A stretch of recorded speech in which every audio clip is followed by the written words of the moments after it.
श्री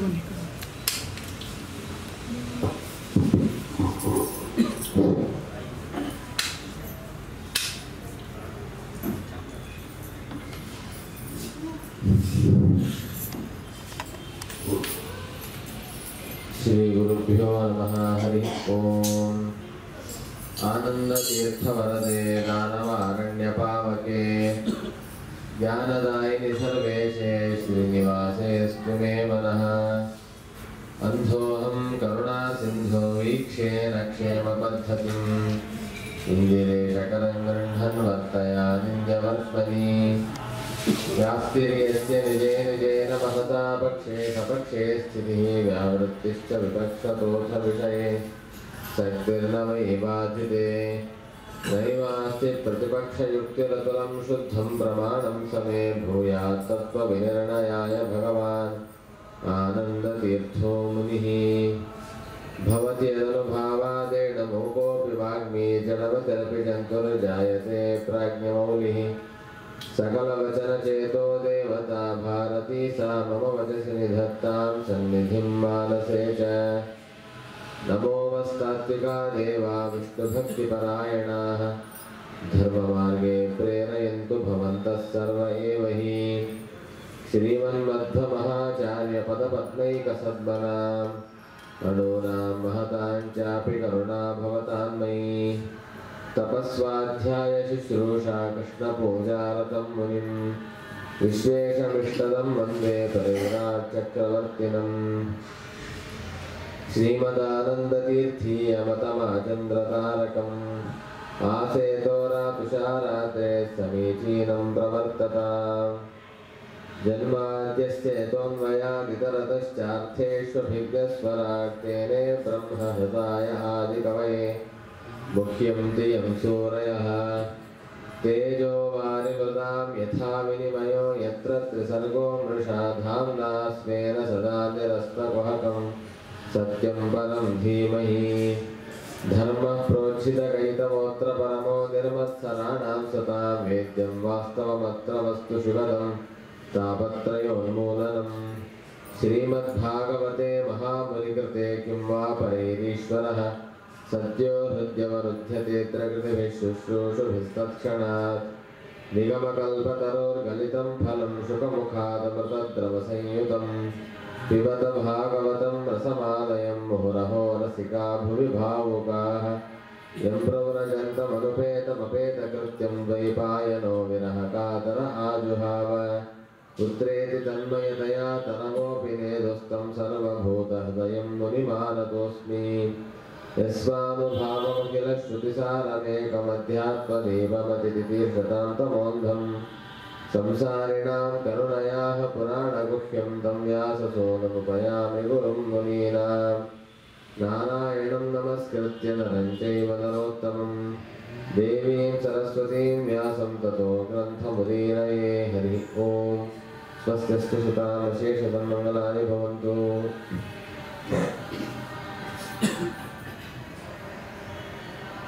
ಶ್ರೀಮದ್ಭಾಗವತದ ಪ್ರವಚನ ಮಾಲಿಕೆಯಲ್ಲಿ ನಿನ್ನೆಯ ದಿನ ಸೂತ ಪುರಾಣಿಕರು ತಾವು ಮಾಡಿದ ಮಂಗಲಾಚರಣೆಯ ಕ್ರಮ ಹಾಗೂ ಅದರ ಮಹತ್ವ, ಅದರ ಅನಿವಾರ್ಯತೆಯನ್ನು ತಿಳಿದಿದ್ದೇವೆ. ಅನಂತರ ಶೌನಕರು ಮಾಡಿದ ಪ್ರಶ್ನೆಯ ಮಹತ್ವವನ್ನು ಸೂತ ಪುರಾಣಿಕರು ತಾವು ಪ್ರಶಂಸೆ ಮಾಡಿದ ರೀತಿ, ಅದರ ಮಹತ್ವವನ್ನು ಸೂತ ಪುರಾಣಿಕರು ತಿಳಿಸಿದ ರೀತಿಯನ್ನು ನಾವು ತಿಳಿದಿದ್ದೇವೆ. ಪರಮಾತ್ಮನ ಭಕ್ತಿಗೆ ಪ್ರಯೋಜಕವಾಗಿ ಭಕ್ತಿಯ ಅಭಿವೃದ್ಧಿಗೆ ಕಾರಣವಾಗುವಂತಹದ್ದೇ ನಿಜವಾದ ಧರ್ಮ. ಆ ಭಕ್ತಿ ಹೇಗಿರಬೇಕು? ಅಹೈತುಕಿಯಾಗಿರಬೇಕು, ಅವ್ಯವಹಿತವಾಗಿರಬೇಕು. ಆಗ ಮಾತ್ರ ಅದು ಭಗವಂತನ ಕ್ಷಿಪ್ರ ಪ್ರಸಾದಕ್ಕೆ ಕಾರಣವಾಗತ್ತೆ. ಆ ಭಕ್ತಿಯೇ ಉತ್ತಮವಾದಂತಹ ವೈರಾಗ್ಯ ಹಾಗೂ ಶುದ್ಧವಾದ ಜ್ಞಾನವನ್ನು ಕೊಡಲಿಕ್ಕೆ ಸಮರ್ಥವಾಗತ್ತೆ ಅನ್ನುವುದನ್ನು ಕೂಡ ತಿಳಿಸಿದ್ದಾರೆ. ಹೀಗೆ ಭಕ್ತಿಗೆ ಪ್ರಯೋಜಕವಾಗದ ಕರ್ಮಾನುಷ್ಠಾನವು ಅದು ಕೇವಲ ದೈಹಿಕ ಶ್ರಮ ಅಂತ ಕರೆಸಿಕೊಳ್ತಾ ಇದೆ ಹೊರತು ಅದು ಧರ್ಮ ಅಂತ ಕರೆಸಿಕೊಳ್ಳೋದಿಲ್ಲ. ಧರ್ಮ ಸ್ವನುಷ್ಠಿತ ಪುಂಸ ವಿಶ್ವಕ್ಸೇನ ಕಥಾಶ್ರಯಾಂ ನೋತ್ಪಾದೇ ದಿದಿರತಿಂ ಶ್ರಮಯೇವ ಹಿ ಕೇವಲಂ ಅನ್ನೆಂಬ ರೀತಿಯಲ್ಲಿ ತಿಳಿಸಿದ್ದಾರೆ. ಹಾಗಾದರೆ ಯಾಕೆ ಧರ್ಮಕ್ಕೆ ಭಗವಂತನ ಭಕ್ತಿ ಮಾಡುವ ಕರ್ಮಾನುಷ್ಠಾನಗಳಿಗೆ ಭಗವಂತನಲ್ಲಿ ಭಕ್ತಿ ಉಂಟಾದರೆ ಮಾತ್ರ ಅದು ಸಾರ್ಥಕತೆ, ಇಲ್ಲ ಅಂದರೆ ಸಾರ್ಥಕತೆ ಇಲ್ಲ ಅಂತ ಹೇಳ್ತಾ ಇದ್ದೀರಲ್ಲ, ಹೀಗೆ ಯಾಕೆ ಬೇರೆ ಬೇರೆ ಪ್ರಯೋಜನಗಳಿರ್ಬೋದಲ್ಲ ಅಂತಂದರೆ ಅದಕ್ಕೆ ಹೇಳ್ತಾರೆ ಧರ್ಮಸ್ಯ ಹ್ಯಾಪವರ್ಗ್ಯಸ್ಯ ನಾರ್ಥೋತ್ಥಾಯೇಹ ಕಲ್ಪತೆ ನಾರ್ಥಸ್ಯ ಧರ್ಮೈಕಾಂತಸ್ಯ ಕಾಮೋ ಲಾಭಾಹಿ ಸ್ಮೃತಃ. ಈ ಧರ್ಮ ಅಂತಂದ್ರೆ ಅದನ್ನ ಹ್ಯಾಪವರ್ಗ್ಯ ಅಂತ ಕರೀತಾರೆ. ಆಪವರ್ಗ್ಯ ಅಂದ್ರೆ ಅರ್ಥ ಏನು? ಅಪವರ್ಗ, ಅಪವರ್ಗವೇ ಮೋಕ್ಷ, ಅದಕ್ಕೆ ಸಾಧನವಾಗುವಂತಹದ್ದೇ ಧರ್ಮ. ಅಂದ್ರೆ ಧರ್ಮದ ಪರ್ಯವಸಾನ ಎಲ್ಲಿ ಅಂತಂದ್ರೆ ಮೋಕ್ಷವನ್ನ ತಂದುಕೊಡೋದರಲ್ಲೇ ಧರ್ಮದ ಪರ್ಯವಸಾನವಾಗಬೇಕು. ಅರ್ಥಾತ್ ನೇರವಾಗಿ ಕರ್ಮಾನುಷ್ಠಾನದಿಂದ ಮೋಕ್ಷ ಸಿಗೋದಿಲ್ಲ. ಮೋಕ್ಷ ಸಾಧನವಾದಂತಹ ಜ್ಞಾನವನ್ನು ತಂದುಕೊಡ್ಲಿಕ್ಕೆ ಧರ್ಮದ ಪ್ರವೃತ್ತಿ ಆಗಬೇಕಾಗತ್ತೆ. ಆದ್ದರಿಂದ ಆ ಮೋಕ್ಷ ಸಾಧನವಾದ ಜ್ಞಾನದ ಉತ್ಪತ್ತಿಯಲ್ಲಿ ಈ ಧರ್ಮದ ಪ್ರವೃತ್ತಿ ಆದರೆ ಆಗ ನಿಜವಾಗಿ ಧರ್ಮ ಸಾರ್ಥಕವಾಯಿತು ಅಂತ ಅರ್ಥ. ಇಲ್ಲ ಅಂದ್ರೆ ಅದು ಕೇವಲ ಶ್ರಮ ಅಂತ ಕರೆಸಿಕೊಳ್ತಾ ಇದೆ. ಅರ್ಥವೂ ಅಷ್ಟೇ, ನಾವು ಸಂಪಾದನೆ ಮಾಡುವ ಅರ್ಥ ಇದ್ರೆ ಅದು ಧರ್ಮದಲ್ಲಿ ಪರ್ಯವಸಾನವಾಗಬೇಕು, ಧರ್ಮದಿಂದ ಬರಬೇಕು, ಧರ್ಮದಲ್ಲಿ ಪರ್ಯವಸಾನವಾಗಬೇಕು. ಅದರ ಹೊರತಾಗಿ ನಮ್ಮ ದುಡ್ಡನ್ನ ಆ ಅರ್ಥದ ಸಂಪತ್ತನ್ನ ನಮ್ಮ ಅಪೇಕ್ಷೆ ಪೂರಣೆಗಾಗಿ ಬಳಸುವಂಥದ್ದಲ್ಲ. ಅರ್ಥ ಅನ್ನೋದು ಧರ್ಮೈಕ ಅಂತ ಆಗಬೇಕು, ಧರ್ಮವೇ ಅದರ ಗುರಿ ಆಗಿರಬೇಕು, ಆ ರೀತಿಯಲ್ಲಿ ಅರ್ಥ ಸಂಪಾದನೆ ಆಗಿರಬೇಕು. ಹಾಗಾಗಿ ನಮ್ಮ ಅಪೇಕ್ಷೆ ಪೂರಣೆಗಾಗಿ ಧರ್ಮವನ್ನು ನಾವು ಆಚರಣೆ ಮಾಡೋದಲ್ಲ, ಅರ್ಥವನ್ನು ಸಂಪಾದನೆ ಮಾಡೋದಲ್ಲ. ಕಾಮಸ್ಯ ನೇಂದ್ರಿಯ ಪ್ರೀತಿ ಲಾಭೋ ಜೀವತಿ ಯಾವತ ಜೀವಸ್ಯ ಅತತ್ವ ಜಿಜ್ಞಾಸೋ ನಾರ್ಥೋ ಯಶ್ಚೇಹ ಕರ್ಮವಿಃ ವದಂತಿ ಯತ್ತತ್ವವಿದಃ ತತ್ವಂ ವಿಜ್ಞಾನಮದ್ವಯಂ ಬ್ರಹ್ಮೇತಿ ಪರಮಾತ್ಮೇತಿ ಭಗವಾನಿತಿ ಶಬ್ದತೆ. ನಮ್ಮ ಅಪೇಕ್ಷೆಗಳು ಕೂಡ ಹೇಗಿರಬೇಕು? ನೇಂದ್ರಿಯ ಪ್ರೀತಿ, ನಮ್ಮ ಇಂದ್ರಿಯಗಳನ್ನು ಸಂತೋಷಪಡಿಸಬೇಕು ಅನ್ನೋ ದೃಷ್ಟಿಯಿಂದ ನಮ್ಮ ಅಪೇಕ್ಷೆಗಳಿದ್ರೆ ಅದು ಯಾವತ್ತೂ ಪೂರ್ಣವಾಗೋದಿಲ್ಲ. ಭಗವದ್ಗೀತೆಯಲ್ಲಿ ಕೃಷ್ಣ ಪರಮಾತ್ಮ ಹೇಳ್ತಾನೆ, ದುಷ್ಪೂರ ಇವ ಕಾಮಃ. ಕಾಮ ಅಂತಲೂ ದುಷ್ಪೂರ, ನಮ್ಮ ಅಪೇಕ್ಷೆಗಳು ಪೂರ್ಣವಾಗಲಿಕ್ಕೆ ಸಾಧ್ಯವೇ ಇಲ್ಲ. ಪಾತಾಳ ಇವ ದುಷ್ಪೂರ ಮಾಂಹಿ ಕ್ಲೇಶಯತೆ ಸದಾ. ಅತ್ಯಂತ ಆಳವಾದ ಒಂದು ಪಾತಾಳ ಲೋಕವನ್ನು ತುಂಬಲಿಕ್ಕೆ ಸಾಧ್ಯ ಇದೆಯಾ? ತುಂಬಲಿಕ್ಕೆ ಸಾಧ್ಯವೇ ಇಲ್ಲ. ಅದು ಎಷ್ಟು ತುಂಬಿದ್ರೂ ಮತ್ತಷ್ಟು ಕಮ್ಮಿ ಆಗ್ತಾನೇ ಇರುತ್ತೆ. ಹಾಗಾದ್ರೆ ಅದನ್ನ ನಿಗ್ರಹ ಮಾಡೋದು ಹೇಗೆ ಅಂತಂದ್ರೆ ಅಭ್ಯಾಸ ಇರೋದು ಕೌಂಟೆಯ ವೈರಾಗ್ಯನ ಜಗತ್ತಿದೆ ಅಂತ ಹೇಳಿದಂತೆ ಆ ಕಾಮವನ್ನು ನಿಯಂತ್ರಣದಲ್ಲಿಟ್ಟು ನಮ್ಮ ಅಪೇಕ್ಷೆಯನ್ನ ಪೂರ್ಣ ಮಾಡ್ಕೊಳ್ಬೇಕು ಹೊರತು ಬುದ್ಧಿಯಿಂದ ವಿವೇಕದಿಂದ ಅದರ ನಿಯಂತ್ರಣ ಸಾಧ್ಯವೇ ಹೊರತು ಅದರ ಪೂರ್ಣೆಯಿಂದ ಅದರ ನಿಯಂತ್ರಣ ಸಾಧ್ಯವೇ ಇಲ್ಲ. ಯಾವತಾ ಜೀವತಿ. ಹಾಗಾದ್ರೆ ಎಷ್ಟನ್ನು ಅಪೇಕ್ಷೆ ಪಡಬೇಕು, ಎಷ್ಟನ್ನು ನಾವು ಸಂಪಾದನೆ ಮಾಡಬೇಕು ಅಂತಂದ್ರೆ ಎಷ್ಟು ಪದಾರ್ಥಗಳ ಉಪಭೋಗ ಇಲ್ಲದೆ ನಮ್ಮ ಜೀವನವೇ ನಡೆಯೋದಿಲ್ಲ, ಅಷ್ಟನ್ನು ಮಾತ್ರ ನಾವು ಉಪಭೋಗಿಸಬೇಕು ಅಂತ ಹೇಳ್ತಾರೆ. ಜೀವಸ್ಯ ಅತತ್ವ ಜಿಜ್ಞಾಸೋ ನಾರ್ಥೋ ಯಶ್ಚೇಹ ಕರ್ಮವಿಃ. ಯಾರಿಗೆ ಭಗವಂತನ ತತ್ವದ ಬಗ್ಗೆ ಕಾಳಜಿಯೇ ಇಲ್ಲ, ತತ್ವವನ್ನು ತಿಳಿಯಬೇಕು ಅಂತ ಉತ್ಸಾಹವೇ ಇರೋದಿಲ್ಲ, ಅವರ ಪ್ರವೃತ್ತಿ ಬೇರೆ ರೀತಿಯಾಗಿ ಇರುತ್ತೆ. ಹಾಗಾಗಿ ಹಾಗಾಗಬಾರದು. ಯಾರು ತತ್ವವನ್ನು ತಿಳಿಯಬೇಕು ಅಂತ ಅಪೇಕ್ಷೆಯಿಂದ ಬದುಕ್ತಾ ಇರ್ತಾರೆ ಅವರ ಪ್ರವೃತ್ತಿ ಬೇರೆ, ತತ್ವವನ್ನು ತಿಳಿಯುವ ಅಪೇಕ್ಷೆ ಇಲ್ಲದಿದ್ದಾಗ ಅವರ ಪ್ರವೃತ್ತಿ ಬೇರೆ. ಹಾಗಾಗಿ ತತ್ವವನ್ನು ತಿಳಿಯೋದು ಅಂದ್ರೆ ಅರ್ಥ ಏನು, ತತ್ವ ಏನು ಅಂತ ಪ್ರಶ್ನೆ ಬಂದಾಗ ಸಂಕ್ಷೇಪವಾಗಿ ಅದರ ಬಗ್ಗೆ ತಿಳಿಸ್ತಾರೆ. ವದಂತಿ ತತ್ವವಿದಃ ತತ್ವಂ ಜ್ಞಾನಮದ್ವಯಂ ಬ್ರಹ್ಮೇತಿ ಪರಮಾತ್ಮೇತಿ ಭಗವಾನಿತಿ ಶಬ್ದತೆ. ತತ್ವ ಅಂದ್ರೆ ಏನು ಅಂತ ನಾವು ತಿಳಿಬೇಕಾದ್ರೆ ನಾವು ನೀವು ಹೇಳಿದ್ರೆ ತತ್ವ ಅಂತ ಆಗೋದಿಲ್ಲ. ತತ್ವವನ್ನು ತಿಳಿದ ಜ್ಞಾನಿಗಳು ತತ್ವದ ಬಗ್ಗೆ ಹೇಳಬೇಕು. ಲೋಕದಲ್ಲಿ ಹಾಗೆ ಏನಾದ್ರು ಔಷಧಿ ಬಗ್ಗೆ ಮಾತನಾಡಬೇಕು ಅಂತಂದ್ರೆ ಅದರ ಬಗ್ಗೆ MBBS ಮಾಡಿದವರು ಮಾತನಾಡಬೇಕು ಹೊರತು ನಾವು ನೀವು ಬಂದ ಔಷಧಿ ಬಗ್ಗೆ ಮಾತಾಡಿದ್ರೆ ಅದಕ್ಕೆ ಮಹತ್ವವೇ ಇರೋದಿಲ್ಲ. ಹಾಗಾದ್ರೆ ಯಾರು ಯಾವುದರಲ್ಲಿ ಪರಿಣಿತರಾಗಿರ್ತಾರೋ ಅವರವರು ಅದರ ಬಗ್ಗೆ ಮಾತನಾಡಬೇಕು. ತತ್ವದ ಬಗ್ಗೆ ಮಾತನಾಡಬೇಕು ಅಂದ್ರೆ ತತ್ವವಿದನೇ ಮಾತನಾಡಬೇಕು. ಆ ತತ್ವವಿದನೇ ಏನು ಹೇಳ್ತಾರೆ, ಯಾವುದನ್ನು ತತ್ವ ಅಂತಾರೆ ಅಂತಂದ್ರೆ ಎದು ಜ್ಞಾನಂ ಎದು ಅದ್ವಯಂ. ಯಾವುದು ಜ್ಞಾನ ಸ್ವರೂಪವಾಗಿದೆಯೋ, ಯಾವುದು ಅದ್ವಯವಾಗಿದೆ. ಅದ್ವಯವಾಗಿದೆ ಅಂತಂದ್ರೆ ಮತ್ತೊಂದು ಪದಾರ್ಥವನ್ನು ಹೊಂದಿಲ್ಲ ಅಂತ ಅರ್ಥ ಅಲ್ಲ, ತನ್ನಂತೆ ಇನ್ನೊಂದು ಪದಾರ್ಥವನ್ನು ಯಾವುದು ಹೊಂದಿಲ್ಲ, ಸರ್ವೋತ್ತಮವಾದ ಒಂದೇ ವಸ್ತುವಾಗಿದೆ. ಶಾಸ್ತ್ರಗಳಲ್ಲಿ ಬ್ರಹ್ಮ, ಪರಮಾತ್ಮ, ಭಗವಾನ್ ಅಂತೆಲ್ಲ ಶಬ್ದಗಳಿಂದ ಯಾರನ್ನ ಕರೀತಾ ಇದ್ದಾರೆ? ಬ್ರಹ್ಮ ಅಂತ ಯಾರನ್ನ ಕರೀತಾ ಇದ್ದಾರೆ, ಪರಮಾತ್ಮ ಅಂತ ಯಾರನ್ನ ಕರೀತಾ ಇದ್ದಾರೆ, ಭಗವಾನ್ ಅಂತ ಯಾರನ್ನ ಕರೀತಾ ಇದ್ದಾರೆ.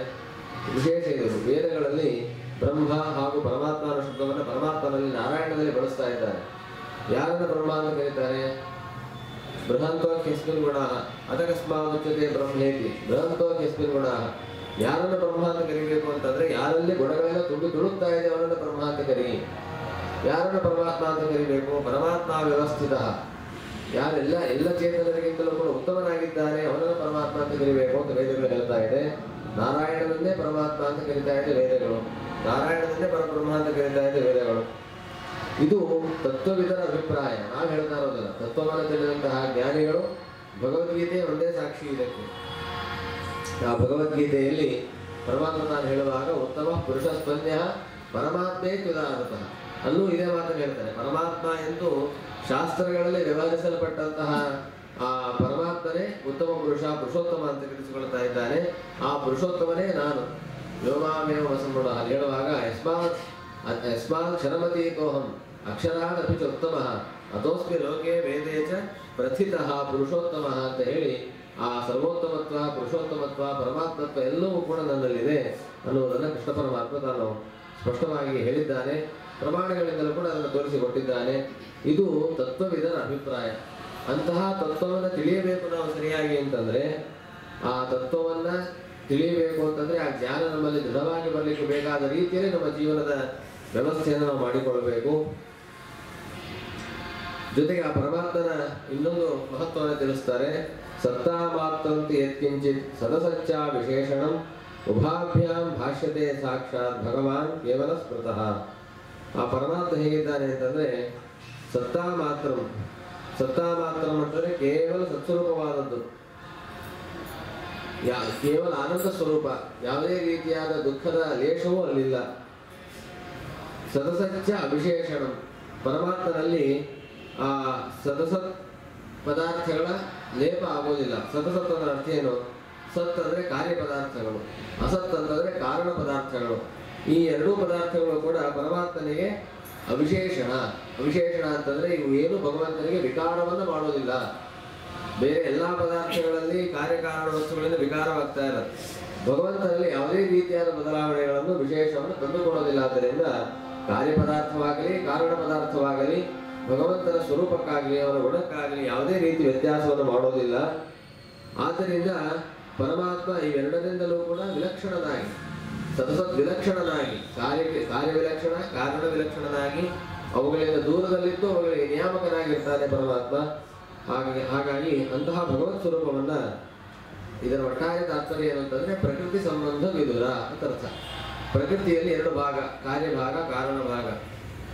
ಮೂಲ ಪ್ರಕೃತಿ ಕಾರಣವಾಗಿ ಉಳಿದುಕೊಂಡ್ರೆ ಉಳಿದದ್ದು ಕಾರ್ಯವಾಗಿ ಬರ್ತಾ ಹೋಗುತ್ತೆ. ಅದರಲ್ಲಿ ಮತ್ತೆ ಕೆಲವು ಕಾರಣವಾಗುತ್ತೆ, ಕೆಲವು ಕಾರ್ಯ ಮಾತ್ರವಾಗಿ ಉಳಿಯುತ್ತೆ. ಇದು ಪ್ರಕೃತಿ. ಈ ಪ್ರಕೃತಿಯ ಯಾವುದೇ ರೀತಿಯಾದ ಸಂಬಂಧವನ್ನು ಕೂಡ ಪರಮಾತ್ಮ ಹೊಂದಿಲ್ಲ. ಅಂದ್ರೆ ಬಂಧಕವಾದ ಸಂಬಂಧವನ್ನು ಹೊಂದಿಲ್ಲ.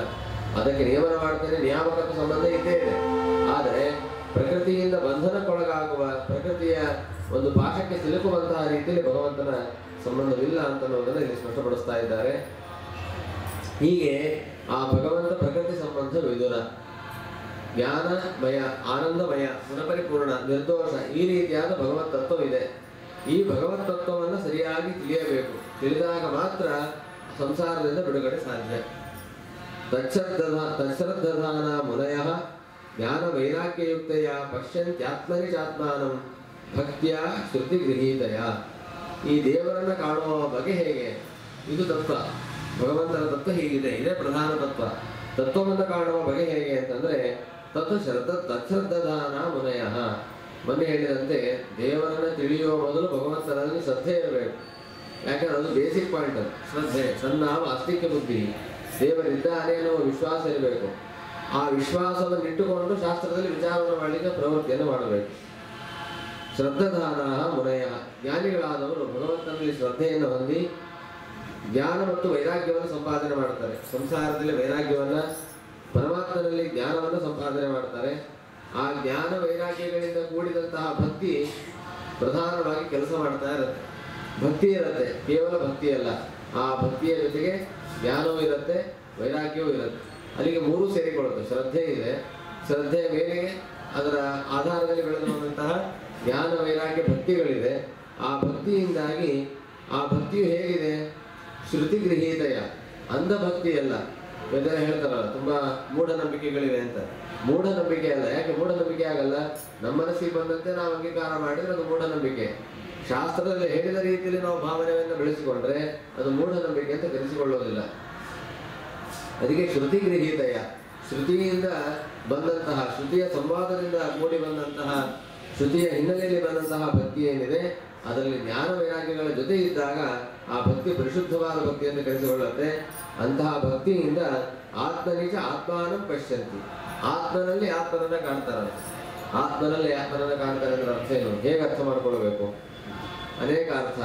ಆತ್ಮ ಅಂತಂದ್ರೆ ದೇಹ, ಈ ದೇಹದೊಳಗೆ ಪರಮಾತ್ಮನನ್ನ ಕಾಣ್ತಾರೆ. ಆತ್ಮ ಅಂತಂದ್ರೆ ಜೀವಸ್ವರೂಪ, ಆ ಜೀವಸ್ವರೂಪದೊಳಗೆ ಪರಮಾತ್ಮನನ್ನ ಕಾಣ್ತಾರೆ. ಅಥವಾ ಆತ್ಮ ಅಂತಂದ್ರೆ ತಮ್ಮ ಆತ್ಮೀಯರು, ಆತ್ಮೀಯರನ್ನು ಕೂಡ ತಮ್ಮವರು ಅಂತ ವ್ಯವಹಾರ ಮಾಡ್ತಾರೆ, ಅವರಲ್ಲೂ ಕೂಡ ಪರಮಾತ್ಮನನ್ನ ಕಾಣ್ತಾರೆ.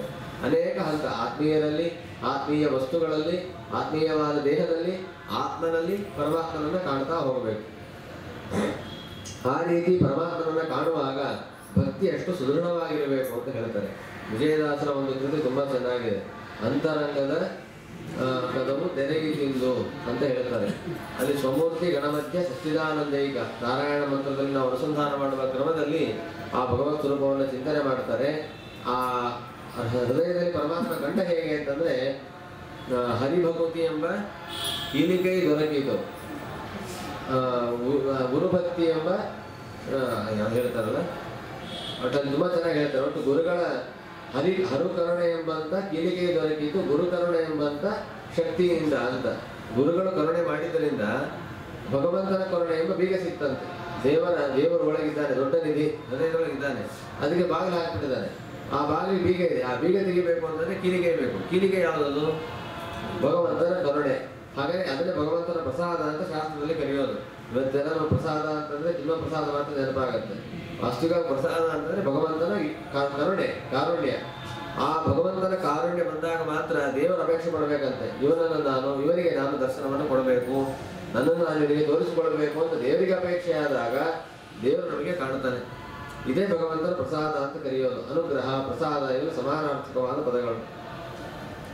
ಆ ಭಗವಂತನ ಕಾರುಣ್ಯ ನಮ್ಮ ಮೇಲೆ ಆಗಬೇಕು ಅಂತಂದ್ರೆ ಗುರುಗಳ ಕರುಣೆ ಆಗಬೇಕು. ಗುರುಗಳು ಹೇಳಬೇಕು, ದೇವರೇ ನೀನು ನಮಗೆ ದರ್ಶನವನ್ನು ಕೊಡು.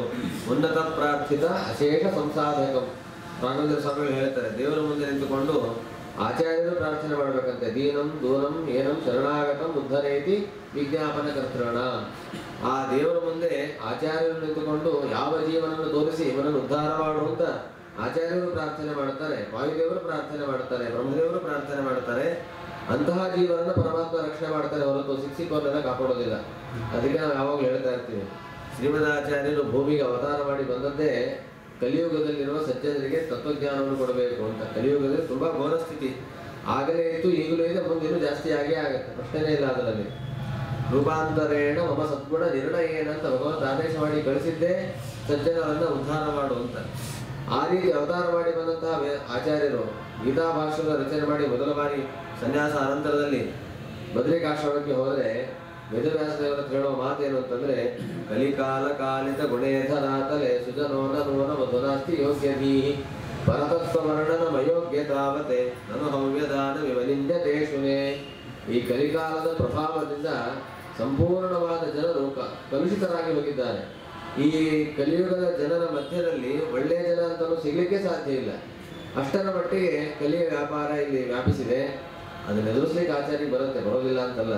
ಆದರೆ ಕಾಲದ ಸ್ವಭಾವಕ್ಕೆ ವಿರುದ್ಧವಾಗಿ ಆಚಾರ್ಯರು ಪ್ರವೃತ್ತಿ ಮಾಡೋದಿಲ್ಲ, ಅದು ಭಗವಂತನ ಸಂಕಲ್ಪ ಆಗಿದೆ.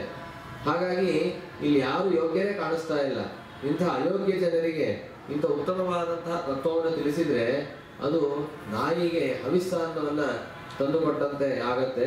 ಹಾಗಾಗಿ ಕಲಿಯುಗದ ಈ ದುಷ್ಟ ಜನರಿಗೆ ನಾನು ಯಾವ ತತ್ವವನ್ನು ಉಪದೇಶ ಮಾಡೋದಿಲ್ಲ, ನಿನ್ನ ಸನ್ನಿಧಾನದಲ್ಲೇ ಇರ್ತೀನಿ ಅಂತಾರೆ ಆಚಾರ್ಯರು. ಮತ್ತೆ ಯಾವ ವಿಧಾನದಲ್ಲಿ ಹೇಳ್ತಾರೆ, ನೀನು ಹೇಳಿ ತುಂಬಾ ಸತ್ಯ ಇಲ್ಲ ಅಂತಲ್ಲ, ಆದರೆ ಆ ಹೊಲಸಿನ ಮಧ್ಯದಲ್ಲಿ ಅಲ್ಲಲ್ಲಿ ಕೆಲವು ಮಣಿಗಳು ಸಿಲುಕಿಕೊಂಡಿವೆ.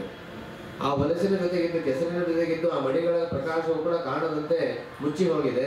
ಅದನ್ನ ನೀನೇ ಕಷ್ಟಪಟ್ಟು ಅದರ್ಥ ಅದನ್ನ ಗಮನಿಸಿ ಆ ಮಣಿಗಳನ್ನ ತೊಳೆದು ಶುದ್ಧಪಡಿಸಿ ಹೊರತೆಗೆದು ಪ್ರಕಾಶ ಆಗುವಂತೆ ಮಾಡಬೇಕು. ಅವರಿಗೆ ಮಾತ್ರ ತತ್ವೋಪದೇಶ ಮಾಡು. ಅಂತ ಮಣಿಗಳು ಯಾರಿರ್ತಾರೆ ಮತ್ತೆ ಎಲ್ಲರಿಗೂ ಮಾಡಬೇಕು ಅಂತ ಅರ್ಥ ಅಲ್ಲ. ಹಾಗಾಗಿ ಕೋಟಿ ಕೋಟಿ ಜನ ಇದ್ರು ಎಲ್ಲರಿಗೂ ಆಚಾರ್ಯರ ಸಿದ್ಧಾಂತದ ಸಂಪರ್ಕ ಆಗೋದಿಲ್ಲ. ಸಂಪರ್ಕ ಆದವರಿಗೂ ಎಲ್ಲರಿಗೂ ಅದ್ರ ಬಗ್ಗೆ ಶ್ರದ್ಧೆ ಬರೋದಿಲ್ಲ, ಶ್ರದ್ಧೆ ಬಂದರೂ ಎಲ್ಲರಿಗೂ ಅದು ಅರ್ಥವೂ ಆಗೋದಿಲ್ಲ. ಹೀಗಾಗಿ ತುಂಬ ಕಷ್ಟ. ಯಾಕೆ ಹೇಳಿ ಹೊರಟೆ ಅಂತಂದರೆ, ಒಂದು ವೇಳೆ ಆಚಾರ್ಯರಂತಹ ಜ್ಞಾನಿಗಳು, ಸ್ವಯಂ ಶ್ರೀಮದ್ ಆಚಾರ್ಯರು ಅಲ್ಲಿ ನನೋಹವ್ಯದಾನವಿವ ನಿಂದತೇಶ್ವರಿ ಅಂತ ದುರ್ಜನರಿದ್ದಾರೆ ಅಂತ ತಾವು ಚಿಂತನೆ ಮಾಡ್ತಾ ಇದ್ದಾರೆ. ಅಂತಹ ಒಂದು ದುರ್ಜನ ಗುಂಪಿನಲ್ಲಿ ನಮ್ಮನ್ನು ಸೇರಿಸಿದರೆ ಜನ್ಮ ಜನ್ಮಕ್ಕೂ ನಮ್ಮ ಉದ್ಧಾರ ಆಗಲಿಕ್ಕೆ ಸಾಧ್ಯವೇ ಇಲ್ಲ. ಹಾಗಾಗಬಾರ್ದು ಅಂತಂದರೆ ನಾವು ನಮ್ಮನ್ನು ನಾವು ತಿದ್ದುಕೊಳ್ಬೇಕು, ಆ ಸ್ಥಿತಿ ಇದೆ. ಆದ್ದರಿಂದ ನಾವು ಮಾಡಬೇಕಾದ ಕೆಲಸ ಏನು? ಭಗವಂತನನ್ನು ಕಾಣಬೇಕು. ಭಗವಂತನನ್ನು ಕಾಣಬೇಕು ಅಂತಂದರೆ ಗುರುಗಳ ಕಾರುಣ್ಯವನ್ನು ಸಂಪಾದನೆ ಮಾಡಬೇಕು. ಗುರುಗಳ ಕಾರುಣ್ಯ ಇತ್ತು ಅಂತ ಹೇಳಿದರೆ ಭಗವಂತ ತಾನು ವಿಶೇಷವಾದ ಅನುಗ್ರಹವನ್ನು ಮಾಡಿ ತನ್ನ ಸ್ವರೂಪವನ್ನು ತಾನು ತೋರಿಸ್ತಾನೆ. ಅದನ್ನೇ ಭಾಗವತದಲ್ಲಿ ಹೇಳ್ತಾ, ತಶ್ರದ್ಧದಾನ ಮುದಯ ಜ್ಞಾನ ವೈರಾಗ್ಯಯುಕ್ತೆಯ ಪಶ್ಯಂತ್ಯಾತ್ಮನಿ ಚಾತ್ಮಾನಂ ಭಕ್ತ್ಯ ಶ್ರುತಿ ಗೃಹೀತಯ ಅತಃ ಪುಂಭಿ ದ್ವಿಜಶ್ರೇಷ್ಠ ವರ್ಣಾಶ್ರಮ ವಿಭಾಗಶಃ ಸ್ವನುಷ್ಠಿತಸ್ಯ ಧರ್ಮಸ್ಯ ಸಂಸಿದ್ಧಿ ಹರಿದೋಷಣಂ. ತುಂಬ ವಿಚಾರಗಳಿದೆ, ನಾವು ಚಿಂತನೆ ಮಾಡಬೇಕಾದದ್ದು. ಹಾಗಾಗಿ ಇಲ್ಲೇನಾಯಿತು? ಜ್ಞಾನ ಸಂಪಾದನೆ ಮಾಡಬೇಕು, ವೈರಾಗ್ಯ ಸಂಪಾದನೆ ಮಾಡಬೇಕು, ಅವುಗಳ ಜೊತೆ ಭಕ್ತಿ ಇರಬೇಕು, ಶ್ರದ್ಧೆ ಇರಬೇಕು, ಇವೆಲ್ಲ ಇಷ್ಟು ಹೇಳಿದರು. ಇದೆಲ್ಲ ಸುಮ್ಮನೆ ಬಾಂದ್ರೆ ಬರುತ್ತಾ? ಇದು ಜ್ಞಾನ ಬರಲಿ, ಭಕ್ತಿ ಬರಲಿ, ವೈರಾಗ್ಯ ಬರಲಿ, ಇದೆಲ್ಲ ಬರಲಿ, ಬಂದರೂ ಕೂಡ ನಿಲ್ಲಬೇಕಲ್ಲ, ನಿಲ್ಲೋದೇ ಇಲ್ಲ. ಕಷ್ಟಪಟ್ಟೇನೋ ಸಂಪಾದನೆ ಮಾಡಬಹುದು, ನಿಲ್ಲೋದೇ ಇಲ್ಲ. ಅದೆಲ್ಲ ನಮ್ಮ ಹತ್ರ ಏನು ಮಾಡಬೇಕು? ಅದಕ್ಕಿರುವ ಒಂದೇ ಒಂದು ಉಪಾಯ, ಸರಿಯಾದ ರೀತಿಯ ಧರ್ಮಾನುಷ್ಠಾನ.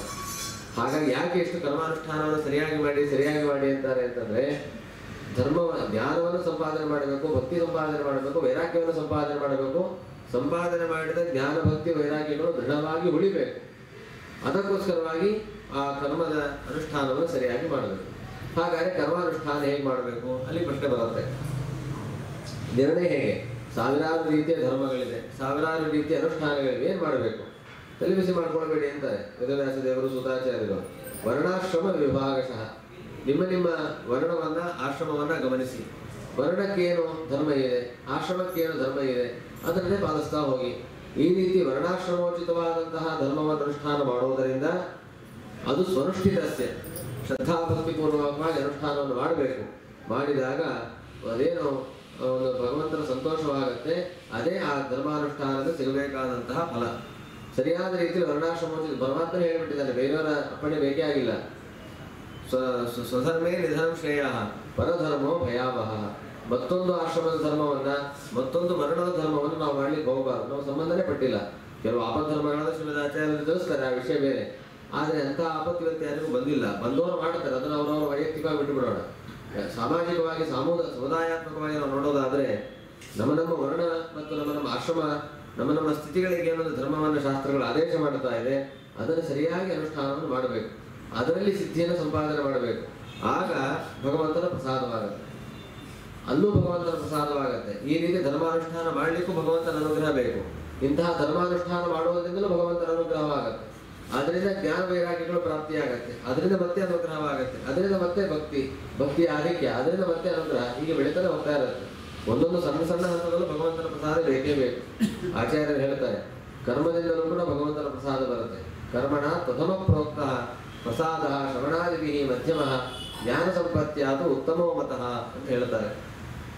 ಹೀಗೆ ಆ ಭಗವಂತನ ಪ್ರಸಾದಕ್ಕೆ ಕಾರಣವಾದ ರೀತಿಯಲ್ಲಿ ವರ್ಣಾಶ್ರಮೋಚಿತವಾದ ಧರ್ಮಾನುಷ್ಠಾನವನ್ನು ನಾವು ಮಾಡಬೇಕು.